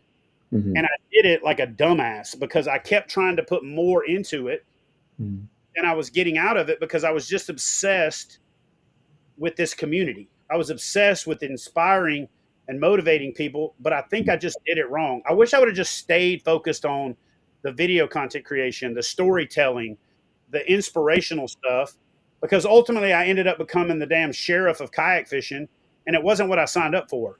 I did it because I was good at it in the beginning, and nobody else would do it, so I did it, and then it turned into people just kept on. Oh, we needed this. We started with the onlines, and that's all I ever really wanted to do because it was fun. Dude, we need to do a live tournament. I don't want to do a live tournament. So by 2012, they convinced me to do a live tournament. We do it. It's successful. Oh, we got to do another one. After the third, we got to do a national championship. And I just kept on, okay, fine. And we got to do a pro series. We got to do this. And to be honest with you, I wish I would have just stuck with the online stuff. I wish I would have just stuck with the boondoggle type stuff, the more community-based stuff. I'm going to stop you right there. Your event, the KBF National, is a boondoggle. It is an event where we all met, and I'm glad you did it because there's only 2 guys that have been to every one. You know who they are? Jody Queen and myself. There's only 2 guys that have been to all 8.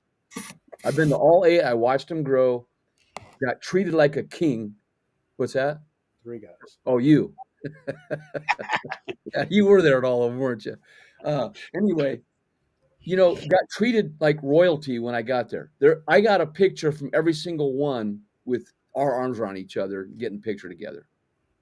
Every one, somewhere. And you would always take the time to talk. You'd always take the time to say hi. There was 800 and something guys at one of those deals one time, or 700, so whatever it was. It was huge. But I do know this: it's an event. It wasn't, to me. It was an event. You know, when they had the TOC in Texas. Mm-hmm. Remember that? That was an event. It was like they wanted to call it the World Championship and everything, but it was an event. It's where we all first met. Where I met Ron Champion, the first guy I ever saw in a jersey. I go, that is cool. I want to get one like that. I want to be like him. And then you had the national championship, and I thought that was the coolest thing ever. And I go to it, and it was like the boondoggle. It was where everybody met, but at the same time, there was a tournament. But man, I met some cool people there, and we would have never had those friendships if you wouldn't have done that, Chad. Just remember that. You So, know what's funny? I was watching the Super Bowl, and when I say what I'm about to say, I am not comparing myself to Tom Brady. mhm, What I'm saying is Tom Brady said something I could relate to.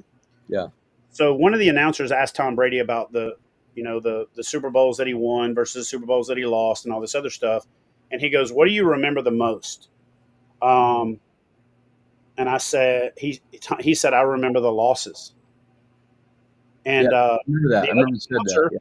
the other announcer didn't play football, so he didn't really kind of know what he was talking about. Yeah, So I will tell you a fundamental, defining moment in my life that I remember that happened 3 or 4 years ago that started me down this path to changing directions, starting to shut the trail down, starting to change the national championship, strained my relationship in my previous marriage because we had different visions for where the brand should go, yeah. different visions for what the community should be.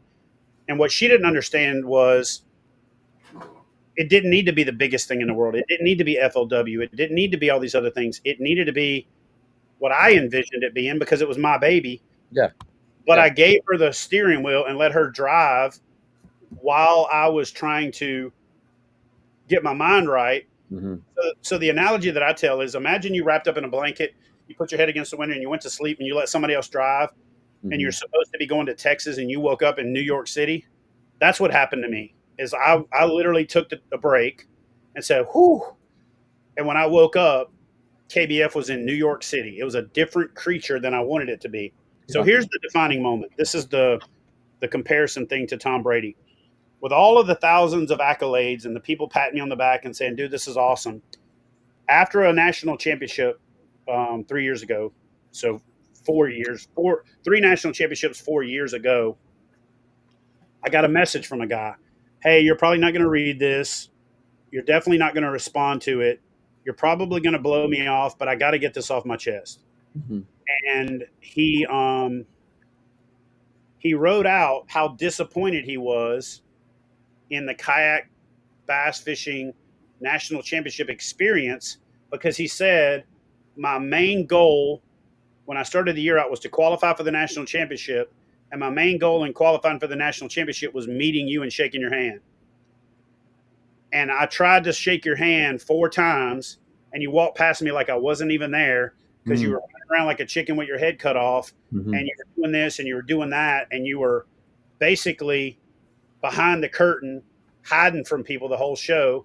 What he didn't realize was I was back there doing, but he was right because I set this expectation by you seeing the videos that we had put out before that I'm out in the crowd, I'm mingling, it's a community thing all together. And for that national championship, which is the Shreveport National Championship, which is the video picture on the thumbnail that you used, which was the first overwhelming national championship.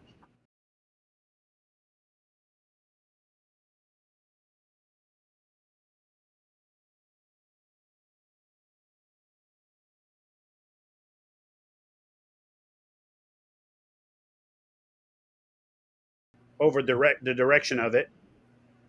And I was going to go the way I wanted to go because I just didn't feel like the disassociated national championship where you feel like, like I'll just tell you,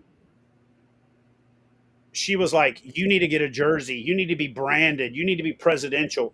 You need to go behind the green room. I got you a villa upstairs. You need to hang out there so that when you do come out, it's like when Ray Scott comes out during Bassmaster or when Forrest Wood comes out. She's like, Forrest Wood's not out there walking around in the crowd at the Forrest Wood Cup. He's on stage. And I was like, yeah, you know what, though? But if I went to the Forrest Wood Cup and Forrest Wood was out there walking around, I'd be like, damn, Forrest Wood's out there walking. You know what I mean? Mm-hmm. So I bought into that stuff, though, for about 2 or 3 years. And when you go that direction, it takes you 5 years to undo 2 years of conditioning. You know what I'm saying? And those 1-star reviews start to pop up. And those 1-star reviews start to get some traction. And then when 2 people have that experience and they read that 1-star review, now they're emboldened to share their version of the 1-star review. So this guy sends me this long message about how he was disappointed. And my response was like, look, dude, I'm sorry. I could defend myself and I could make a bunch of excuses, but I'm not. Here's my cell phone number. If you're ever coming back through this area, whatever, let's chat, let's catch up, let's break bread, let's whatever. But it was not my intention to be unavailable. It was just that I had this production that was going. You know what I mean? And I couldn't be available. Yeah. And I missed out. So I missed out as much as the anglers did. Shit. During the national championship on Kentucky Lake, when we had 751 competitors and about 815 anglers who showed up, because some people just showed up with their buddy. Hey, I didn't qualify, I'm just here to fish. Yeah. So we had 815 total heads there. We had 751 registered competitors. I was out there meeting everybody, breaking bread, you know, the whole thing. And that's the national championships I want to have. You know, I got so busy with the last one. Somebody showed up and said, hey, where's the Lifetime Lounge? And I was like, yeah. I didn't get to put it together this time. And I could just see So when I was coming up on this one, and I had been dealing with pneumonia for like almost 3 months, and signups were low, and I hadn't done a good job of promoting it. And I'm not shitting you, upwards of 200, maybe even more than 200 people since like October had reached out. Dude, if it was in the fall, I could go. Hey, if it wasn't right in the middle of all this other stuff, I could go. I don't think you should have the national championship when there's something 3 weekends before and 3 weekends after that people are competing with. You should put it later. You should put it later. I'm like, so I finally just put it before you're part of it. I put it before the board and was just like, man, I am just getting brutalized on it making more sense to do it in the fall. I hate to change it this late, but I would rather change it late and people have an amazing experience. And I can focus on making it what it used to be instead of trying to square peg, round hole it and have one more bad one. Yeah. And we just made the decision to push it, to make it part of the experience, to do it all together, and to have it around Veterans Day and all those things that just make sense. And my goal moving forward is to make the national championship the family reunion of kayak fishing. Yeah, absolutely.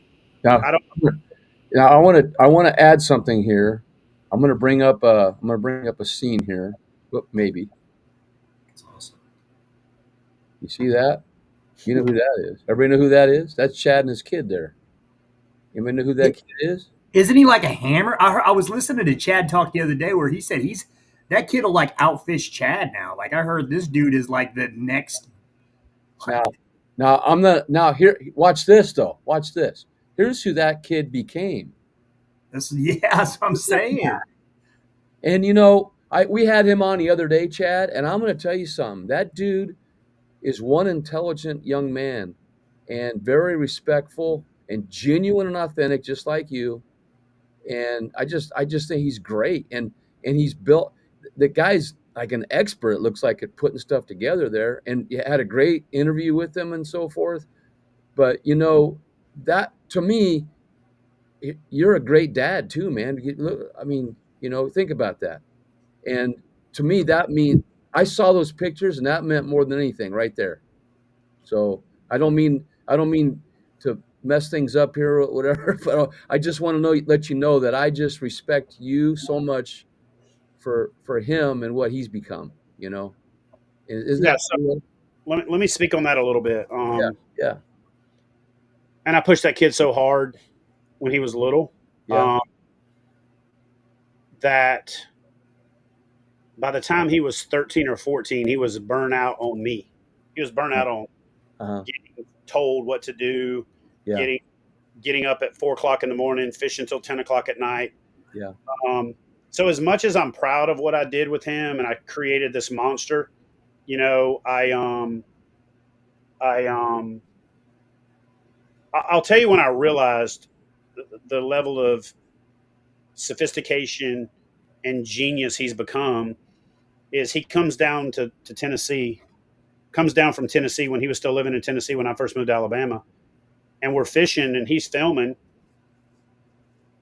And I said something about a pattern thing, and he goes, "Well," he's like, "Not that it's my place, but I think you should do this and this and this, and here's why, and this and this and this." And I was like,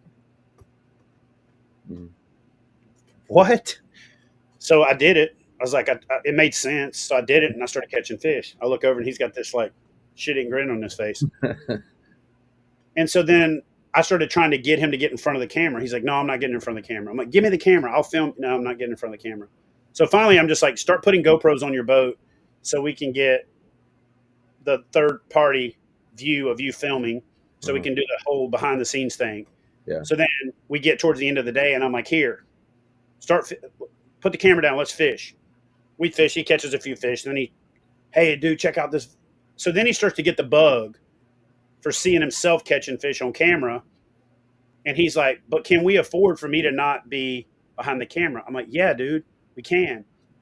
And probably the blessing and in disguise of me getting pneumonia and I've literally been flat of my back 2 out of the last 3 months. Man. It's the least amount of fishing. I fished one time this year, and it's 42 days into the year. Normally by this time of the year, I got 40 days on the water, right? I pride myself on fishing when other people don't. So while I'm sick, he's like, "Hey, if we can't film anything, can I go fishing?" I'm like, "Sure." And he's texting me pictures after picture after picture.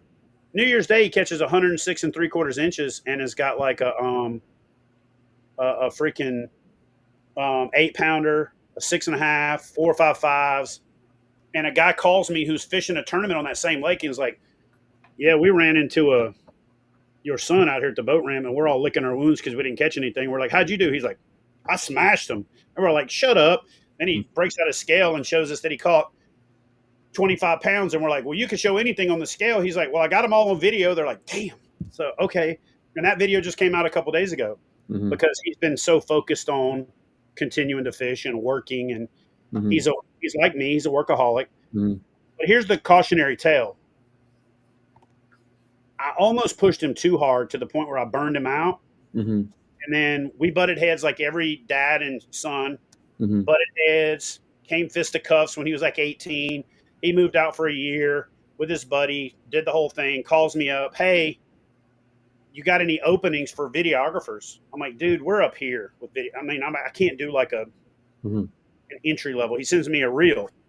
And I'm like, "Damn, who did that?" "I did." "Who shot it?" "I did." "Who edited it?" "I did." I'm like, "What?" So I send it to my production company. "Check this video out." They're like, "Damn, who shot that?" I'm like, "Austin." They're like, "Austin who?" I said, "Add VER to it." They're like, "What?" They're like, "Austin who?" I'm like, "Add VER to it." They're like, "What are you talking about?" "Austin who?" I'm like, "Ver." Finally, I had to explain it. "Austin Hoover, my son." They're like, "Shut the hell up. Who edited it?" I'm like, "Austin did." "Who shot it?" Dude. All right, we need to try him out on the shoot. So we try him out on the shoot. And I mean, my video production team is the best in the game. Like, you can talk, I can talk smack about it. Yeah. We have put out some of the best content out there, right? It's the crew that Jameson Redding uses now. Jameson was actually a part of the process for me, and he's a very talented videographer in his own right. And but Austin's one of the best I know. Period. The only thing that sucks is he's so damn good in front of the camera that it's not, it's like right now we're such a small company. I really need somebody filming both of us. But the other day, somebody messaged me and said, "Dude, Austin is becoming a freaking hammer." And I said, "Dude, Austin's been a hammer since he was 16. He's been a good fisherman his whole life. He was casting a bait caster with both hands when he was 4. He was casting a fly rod with both hands when he was 4. He's been in his own kayak since he was 4. He had 10 years of kayak fishing experience by the time he was 14. Yeah. You know what I mean? He's 25 now and he's been kayak fishing over 22 years. You know, it's like crazy.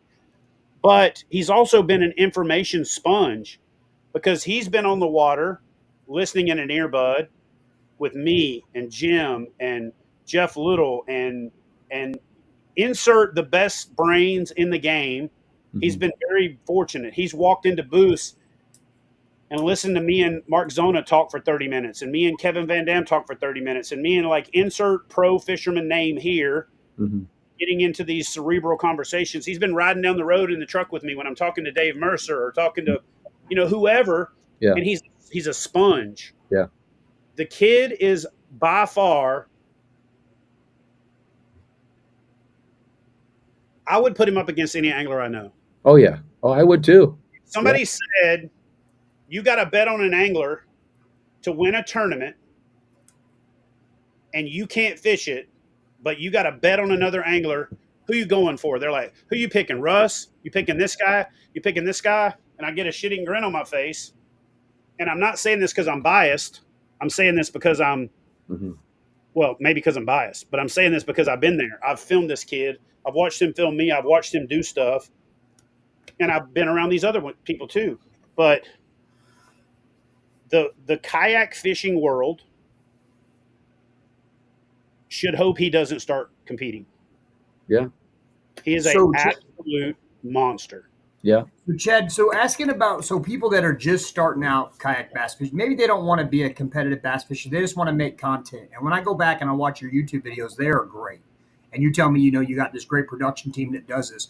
Let's just say it's me, right? It's me. I want to start this month. I love bass fishing. I'm decent at it, but I want to go out and make these YouTube videos that are really quality. Can you kind of give me the breakdown of the starter pack that I'm going to need and how maybe I would reach out to a video production team to make them even a little bit better? And what's the budget look like for me to be able to do this? Like, what would you do if you was me and you just wanted to go out and make these videos that were good, that looked good, that were appeasing, and you really wanted to watch them? I wouldn't. My answer to that question is I would take this little thing right here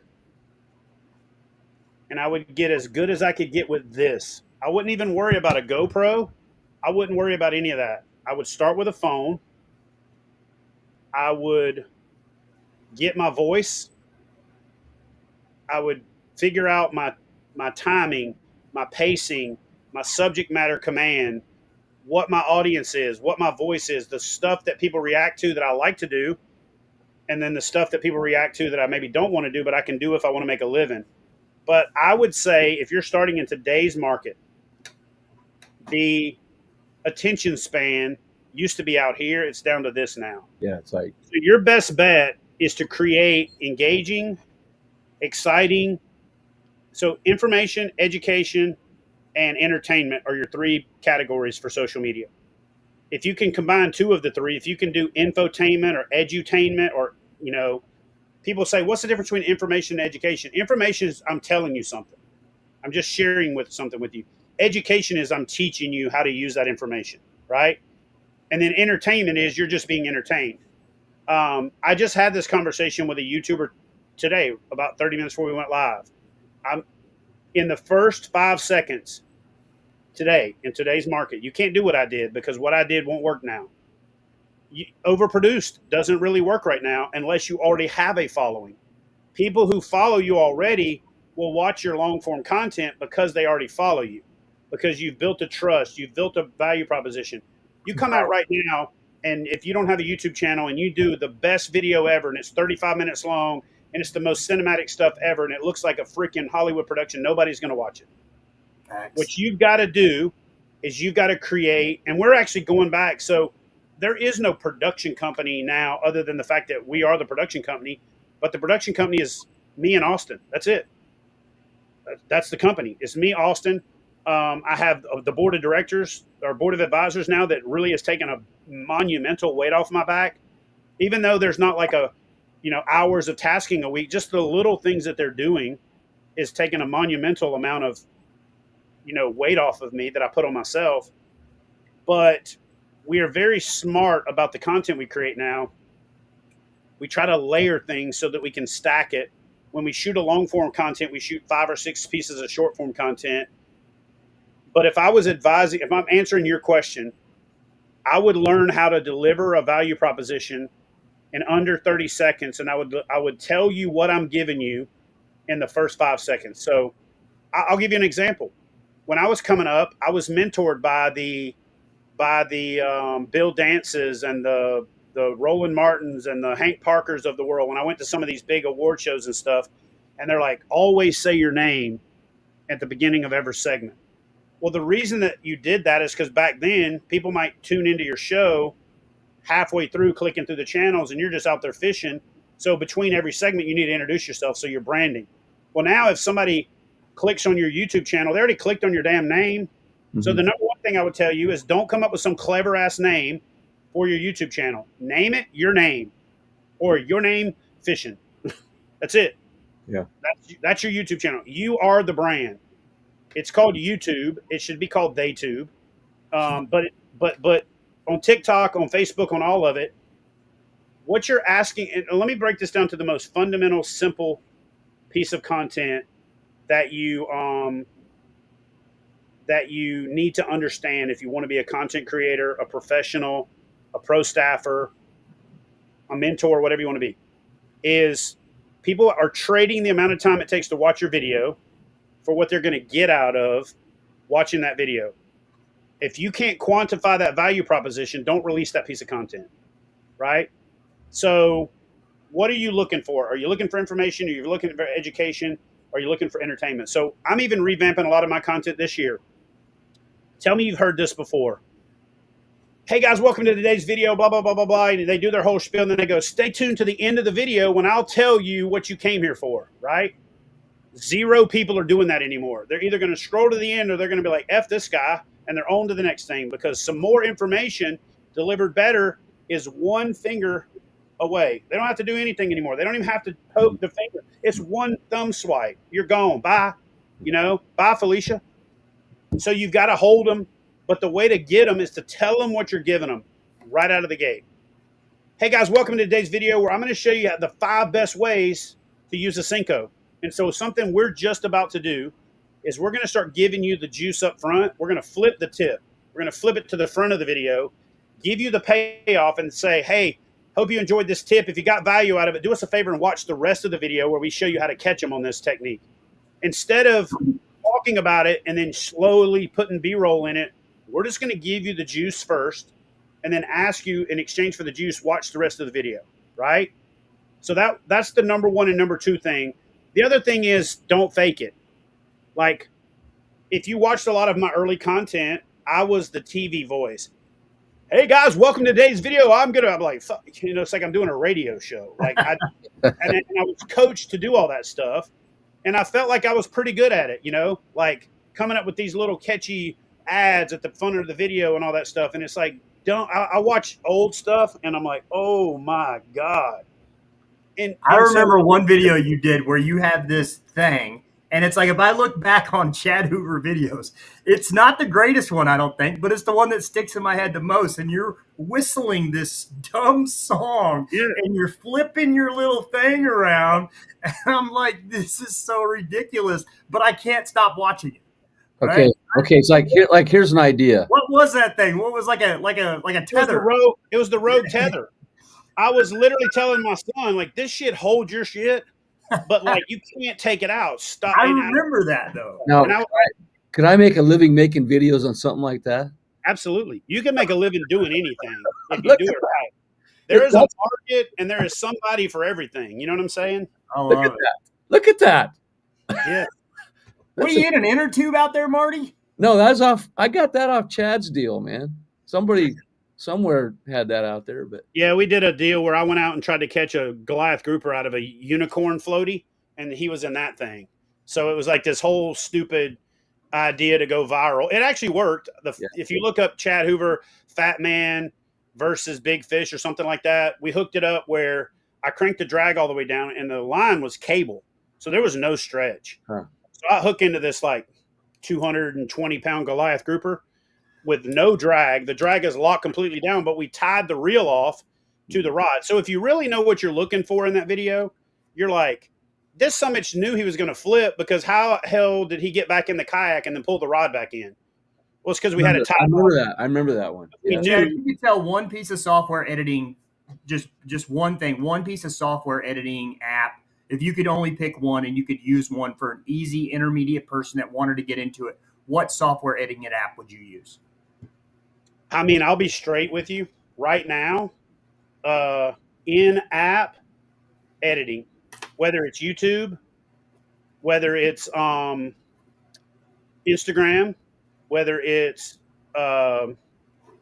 TikTok, whether it's iMovie on your iPhone, or whatever your built-in editing software is, it's really all you need. You don't need to basically do all these crazy transitions and all that. You really just need to do what they call end-to-end editing now, telling a contiguous story. So basically just line all your clips up and shrink them down to get rid of the bullshit, cut out the profanity, cut out the stuff you don't want on there, cut out the stuff that you're talking just between you and your boys that you want broadcast to the world. And then bada boom, bada bing, ship it.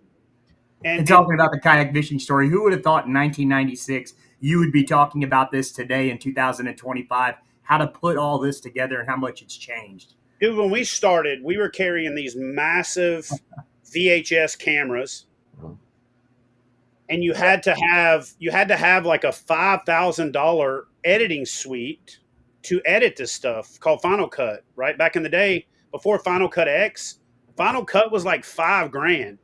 Then you had to have a computer that would run it. So the computer to run it was like $3,000 or $4,000. And you know what's funny is before me, the generation before me was like, oh, you get to use digital? Shh.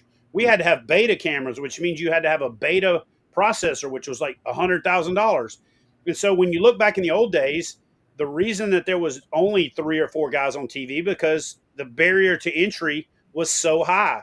The airtime, the computers you had to have to run it, the editing software, and then the camera costs themselves was outrageous. When when a couple of buddies of mine that are older that got into TV, they had to have $150,000 startup cost. We got into it for like 15 with cameras, editing, everything. Okay. All right, we're going to change it here a little bit. What's your favorite memory from your life in kayak fishing? From Steve Billington. Trey said this earlier. We have recency biases in life. Mm-hmm. And so I've got a lot of cool ones, like that picture he showed. Mm-hmm. That was Austin's first fish over 5 pounds. And what happened was I told him to stay over here behind me, and I paddled up the shoreline, and I saw this fish waffle underneath this algae. And I'm like, hey, buddy, watch this. I'm about to catch this big fish. I looked down at my Senko, and it was all torn up. So I'm like, I'm going to retie my Senko.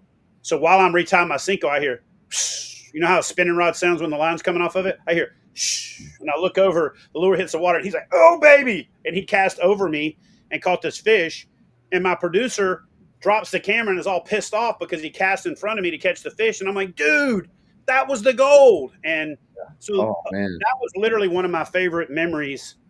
That's cool. Along the way, but so here's why I say there's a recency bias. So last year we go out fishing. We've been grinding. I'm talking a month, 45 days of every day fishing, long days, sleeping in the sun, in the shade, under the canopy on the side of the truck or underneath a tree for 2 or 3 hours just to get a reprieve from the heat and going back out. And we have been doing this and doing this and doing this. And Austin invites one of his buddies down, who comes down regularly. And he's the guy that Austin turkey hunts. So he's like his brother, basically, and like my surrogate son. So he invites him down and we go fishing. And it was kind of the craziest thing ever. I paddle away to let them do their thing. And I'm across the lake and I hear, oh my God, he just goes nuts. And I look over and he's standing up and he's bowed up. And I'm like, this dude's got a catfish. There's no way that's a bass. Because I look over and his rod is like bowed down into the water and he's standing up. He's like, big fish, dude, get over here. And it took him a minute to convince me. So I turn and I run over there. When I get there, I look down and I can see the fish. I'm like, oh shit. I get my phone out.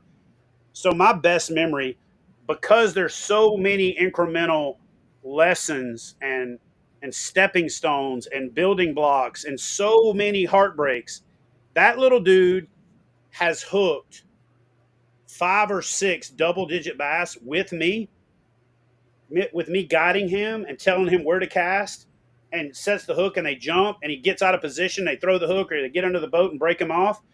And so I've literally coached him to literally 5 or 6 casts right there, double-digit fish in his life, and he's lost every one of them. But the payoff was that he goes and he catches this double-digit bass, but I'm there with him, but I had nothing to do with it, right? I wasn't. So it was this coming of age, this all those memories as I was watching him catch that fish. I had the, how they say your life flashes before your eyes. I'm not shitting you, bro. I was emotional. My face was flush. I'm trying not to let him and his buddies see it, but I'm just proud papa. I'm watching this dude and I'm literally saying to myself in my head, and I just want you guys to know that I speak English as a first language. And you know how they say you think in the language you speak? Well, I spent more of my life in the Navy than I have out of the Navy. So my first language in my head is Navy. So I'm actually saying to myself, don't fuck this up, dude. I'm saying that because that's what I think. I'm saying that, dude, don't F this up. Don't F this up. Yeah. And he's doing everything perfect. But then he gets the fish to the top. I'm like, oh, but I don't want to say anything because I don't want to disrespect him by saying you don't know what you're doing. Uh-huh. So I just kind of like Jesus take the wheel. I'm just sitting there watching it. I'm filming it. Chest all puffed up like pride, daddy pride, whatever. He reaches down and grabs that fish and I'm like, ha ha. It was even bigger than I thought it was. Yeah. And so that one is one of them. And then the one before that was I caught a 10-pounder with him filming almost a year exactly before that when he first started working for me. And it was awesome that he was there for that and he witnessed it. And it was him filming. He was there. He's been there when I've caught 10-pounders and he's been there, but him filming it and capturing it. Every time I watch that video, I get the chills from the fact that my son filmed it as much as me catching it.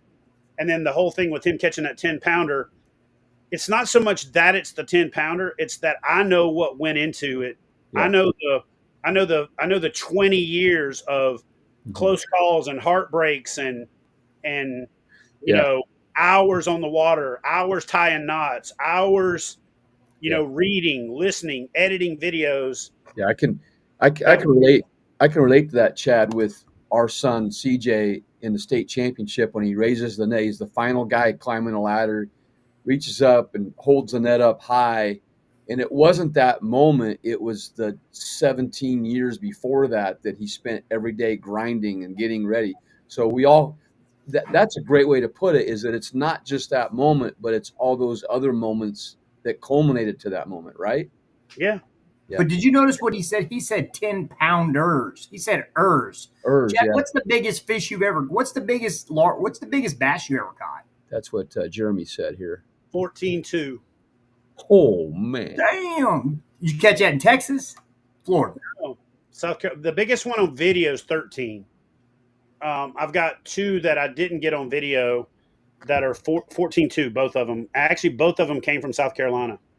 I remember watching that video you did hunting big bass, and I never had a kayak at the time. I would go and do it from the bank, and you made so much sense on the little noises and the shadows, and I would go to this little local MDC place, and I would try to act like Chad Hoover, and I was hunting these bass from the bank, and I remember that. So look at this shit. Look at this. We take this kid down to Florida, and he's filming us, and I give him a rod, and I go, "Hey, there's some big old snook over here on the shoreline." He doesn't have any experience fishing for snook, but he fished redfish growing up. So he just goes over there and gets out in front of these snook, makes a couple of adjustments, and catches a 34, 35-inch snook. And it's just so this fish right here, that's a 10-4. Oh yeah. Speaking of which, 2 of them. Well, we're gonna give away one of these books tonight, right? Yeah. A signed one, Signed. So here we're gonna do one of those right now because we're starting to lose people here because it's getting to be 10 o'clock. I got to clock into work here in a minute. Yeah. So he's going to sign a book and send it. And so when we give this out, the person who wins it, we got to get your address, send it to me, and I'll get it to Chad. But we got to have a question, Trey. We got to have a question. And I got one. I got it. You got one? Okay. Yeah. Oh, by the way, we got to watch the comments because it's the first person to comment. I bought this book when it first came out, Chad, right away. So this book has been around the block a few times. All right, so go ahead. Trey. What's the question? How many kayaks did Chad's buddy at the place where he had the Chad camo, how many did he say he was going to be able to make that night when Chad went in there? Oh, God. Wait, is the right answer how many he said or how many he actually made? Yeah, okay. Right. Two answers. There's two answers. Let's go with how many he actually made that I had shipped the first. Okay, the I know that answer. Anybody have it? Oh, here we go. 35. Jennifer said 35. Nope. Tanya said 36. I know what it is, but I don't think either one of those is right. It's close. Oh, here it is. Jeff Little. He already has your book. Jeff Little. Come on, Little. Don't count, Jeff. Just keep picking. Okay, Jeff, he says you don't count. Sorry. Okay, here we go. Carol Ferguson said 25 but made 37. Well, that's the correct answer. Yeah. That's so correct who is that? Carol Ferguson. Is it? Spell the name for me. Right there. C-A-R-O. Cairo. All right, Cairo. cool. Do you know Cairo? I do. I talked to her like 2 days ago. So Cairo, there's your book. I already started the part, and then I'll write the inscription after I'm off the air because I'm not putting on video. Now, don't give up, you guys. We have one more prize. We have another prize from Steve Billington. We're gonna do one of these deals. It's got the ID personalized, and maybe he'll include the sponsors too. You got sponsors. So Trey, that was a great question. Here, I get to ask a question now. All right, this one's gonna go fast probably. Where did Chad Hoover grow up as a kid? Where did he fish as a kid? What state? Here we go. That's easy. Oh man, I got a whole bunch. Well, she said thank you. I will tell you though, they're probably going to give the wrong answer. But go ahead and pick the right answer. There's no one answering. Those people on here. A lot of people are still on here. They're Googling it. Jeff Little answered again. He wins the ID, man. Jeremy Baker says Texas. No, it was Louisiana, right? Oh, you can't tell him, Marty. No, it's already answered. Oh. Who did? Yeah. So check this out. People are going to say Louisiana, right? But technically, I did not grow up in Louisiana. I grew up in Louisiana. Louisiana. So in the state of Louisiana is shaped like a boot. I'm going to draw it out for y'all. I'm going to give y'all a little geography lesson. Well, Jeff Little won. So Jeremy, Steve Billington, I got his phone number. I'll get a hold of Jeff. Or Jeff, you can text me your oh man. So I can actually draw. So this is kind of embarrassing, but this is kind of the facsimile of the state of Louisiana. This is I-10. It kind of runs down through this general part. Everything from here up, this whole area up here. Oh yeah, I've been through this. Louisiana. Everything from here down is Louisiana, or if you're a coon ass and you say Louisiana, right? Okay. It's just like bayou versus ba. Okay. Where I'm from, we don't say bayou. We say ba down in the ba, and they say bayou.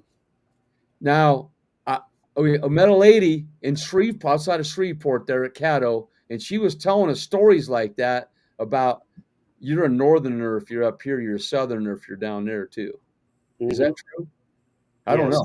That's kind of what my grandpa would sell catfish and turtles and stuff and drive down to South Louisiana and sell them, and they called us Yankees because we were from. Yeah, that's what it was. She said, she called them Yankees from the north. Yeah. Yeah, so Chad, we ask all our guests this. If you could you only had to pick one piece of seafood that you could eat for the rest of your life, and it would be the only piece of seafood, what are you eating? Shrimp. Okay, all right. But I'm gonna do it like old Bubba Gump. I'm gonna do boiled shrimp, shrimp etouffee, all them shrimps. Yep. All right, shrimp. Okay, so Jeff Little, make sure you get me your address. Message me. Okay, Chad, that must be an inside joke, but does anybody know what he's talking about, bro? No. This came up at a meeting the other day, and we pulled up a Mobass video. Holy crap, bro! Like some of that stuff would get me canceled right now, but it's still out there, so you can go find it. But I've actually got some characters coming back that are going to be in the vein of a Mobass. I've got a Alabama character that's basically named T Roll, and it's basically capital T and then ROLL, like Roll Tide, because I'm in Alabama now, so it's T Roll. But T Roll is going to be a troll. His whole thing is he's going to troll other people, because though I don't do it that much, if I wanted to be a troll, I'd be good at it because I got a jacked up sense of humor. So we're going to bring out a character called T Roll, and old T Roll is going to do a little trolling of the fishing world. Okay. I got a couple videos. I got a wig. I got the fake teeth. I got the whole thing. It's going to be fun. Okay, so we had a lot of people on here tonight, Chad. We did. And great. I mean, 2 hours, and we could probably go another 4 or 5, couldn't we? Probably easy. And we didn't even get into from the middle up to now. Like we didn't get to. Okay. We got to 2010. We didn't even get to We're gonna get you back on. Let you catch your breath for a couple 3 weeks here, maybe get you back on. But we're gonna take a break next week from the story, and we're gonna bring on Steve Billington to talk about these IDs and some other stuff. I want to, we're not gonna do it every week, but Jennifer says great show. Jennifer's she watches you all the time, all our shows, everybody's shows out there. She's from Nebraska, and you'll probably meet her sometime. I think you have met her at a league night here when you came by. Was she there? Yep. Okay, yeah. So you know her then. Great gal. And then Journey Baker. But anyway, we want to thank KBF for sponsoring this, and Tourney X, and Little Miami Outfitters. So we appreciate that. And Eugene Darling, by the way, Chad, this Eugene Darling here, if you look, he's got a Nebraska. Somebody's got a Nebraska. I coached that guy in high school, by the way. Nice. In football, many years ago. Well, Marty, before we go, I want to thank you for doing this, because I had this idea similar with the kayak fishing, the movie thing, a long time ago that I'm going to do later. Yeah. So you're pretty much scripting it for me now, because you're bringing out these old people and you're having these conversations. There was so much stuff that Dennis Spike said on his show that I thought, damn, I forgot. He gave me goosebumps like 4 times just listening to some of the stuff. And I'll say this. There are people that call me the godfather of kayak fishing all the time. I hear it. I'm not saying it myself. People say that. But like when you watch the movies, like when the Godfather, and then they go to the Godfather, and then they realize he answers to somebody else. Yeah. You know what I mean? So I think I'd be remiss to finish this show when people call me that. I'm not. It's awkward. It's hard to feel that way. Yeah. It's just like I still like the quote unquote celebrity thing. Yeah. When people come up to me in public, it's weird to me. I appreciate it. I'm blessed, all that, but it's weird to me that people react to another human being that way. Like I've hugged people to take a picture and I could feel them trembling. Yeah. And that's literally humbling, Yeah.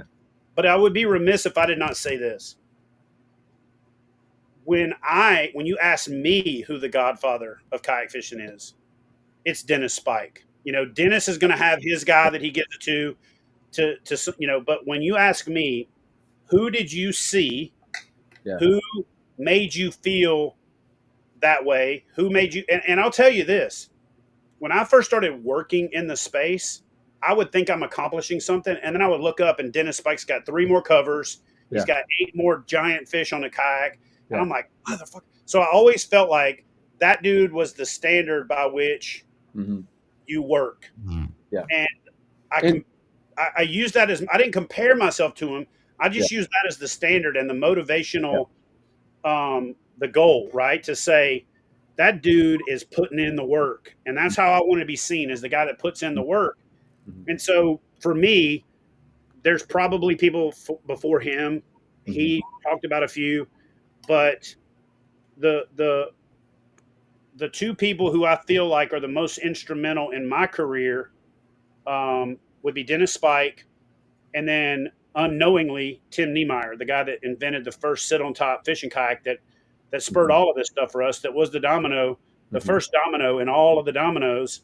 Um, and I've also got to give credit where credit's due. I'm going to tell you a name that nobody's ever heard, probably won't know, but there's a gentleman named Harry Longerbeam. Harry Longerbeam was a rep for Confluence Outdoors and Wilderness Systems at the time, and he reached out to me after Corey Ruth had said, "You got to get this guy on the team. He's killing it, whatever." He called me up and he made me an offer to come onto the Wilderness Systems fishing team. And I was like, "Dang, Harry, is that the best you can do?" He said, "Well, I'm going to let you think about it." Thinking I'm going to call back the next day and be like wagging my tail to give it away for free. And I will teach a whole class on this if anybody's interested. But the first sponsorship I was ever offered, I turned it down. And I had been working my ass off for it for like 2 years, 3 years. But when he offered it to me, I didn't feel like it was worth what I was bringing to the table. So I was willing to walk away from the deal. And I said, "No, man, I need this instead." And he let me think about it for a day. And then I let him think about it for 2 days. And then he called me back and was like, "All right, I can make that deal." And I learned the power of no early on. I learned the value of worth early on. And we laughed about it 5 or 6 years later. He told me, he said, "Dude, I was talking about you behind the scenes." He's like, "This little sumbitch had the audacity to tell me no. The rest of these guys are like how you hold a treat up and the dog's jumping? They're all about it. They would have took whatever and this guy told me no." They talked about it at the company, which was crazy. And so right out of the gate, I learned that you have to have the right deal. And if it doesn't feel right there, Journey Baker. If it doesn't feel right, it isn't. Yeah. Actually, Chad, that actually happened to me 2 days ago. I had somebody call, offer me a deal, and I said no. We say that in the joint. We play pinochle. All money ain't good money. Yeah. All money ain't good. Not that we're too good for it or anything like that. It just didn't feel right. Right. It didn't feel right. And let me tell you something. Yeah. If you get a contract with a non-disparaging agreement in it, it's probably not the right relationship. Yeah. You should be able to tell them a non-disparagement agreement. Yeah. You say to them, "Listen, if you can't trust me to not disparage your name, you don't need me on your pro staff." Yeah. You're the only buddy to ever be sponsored by 2 kayak companies at the same time. We can't even get into that right now. Yeah. That's a whole other rabbit hole. Yeah. Yeah. So that's a fun topic, I know it is. I wanted to get into it. That's on Chad Hoover's part 2. But it goes under that thing that I was telling you about being undeniable and about knowing your worth. You know what I mean? And what you bring to the table. So, man, listen, I really appreciate the hell out of all you guys that are watching. Marty, I appreciate you. Trey, I don't know you for 20 something years, but we already connected. I mean, with the first 5 minutes in the green room, I already knew I was going to like you. And so I want to finish by saying this, like, don't build yourself up to be something you're not.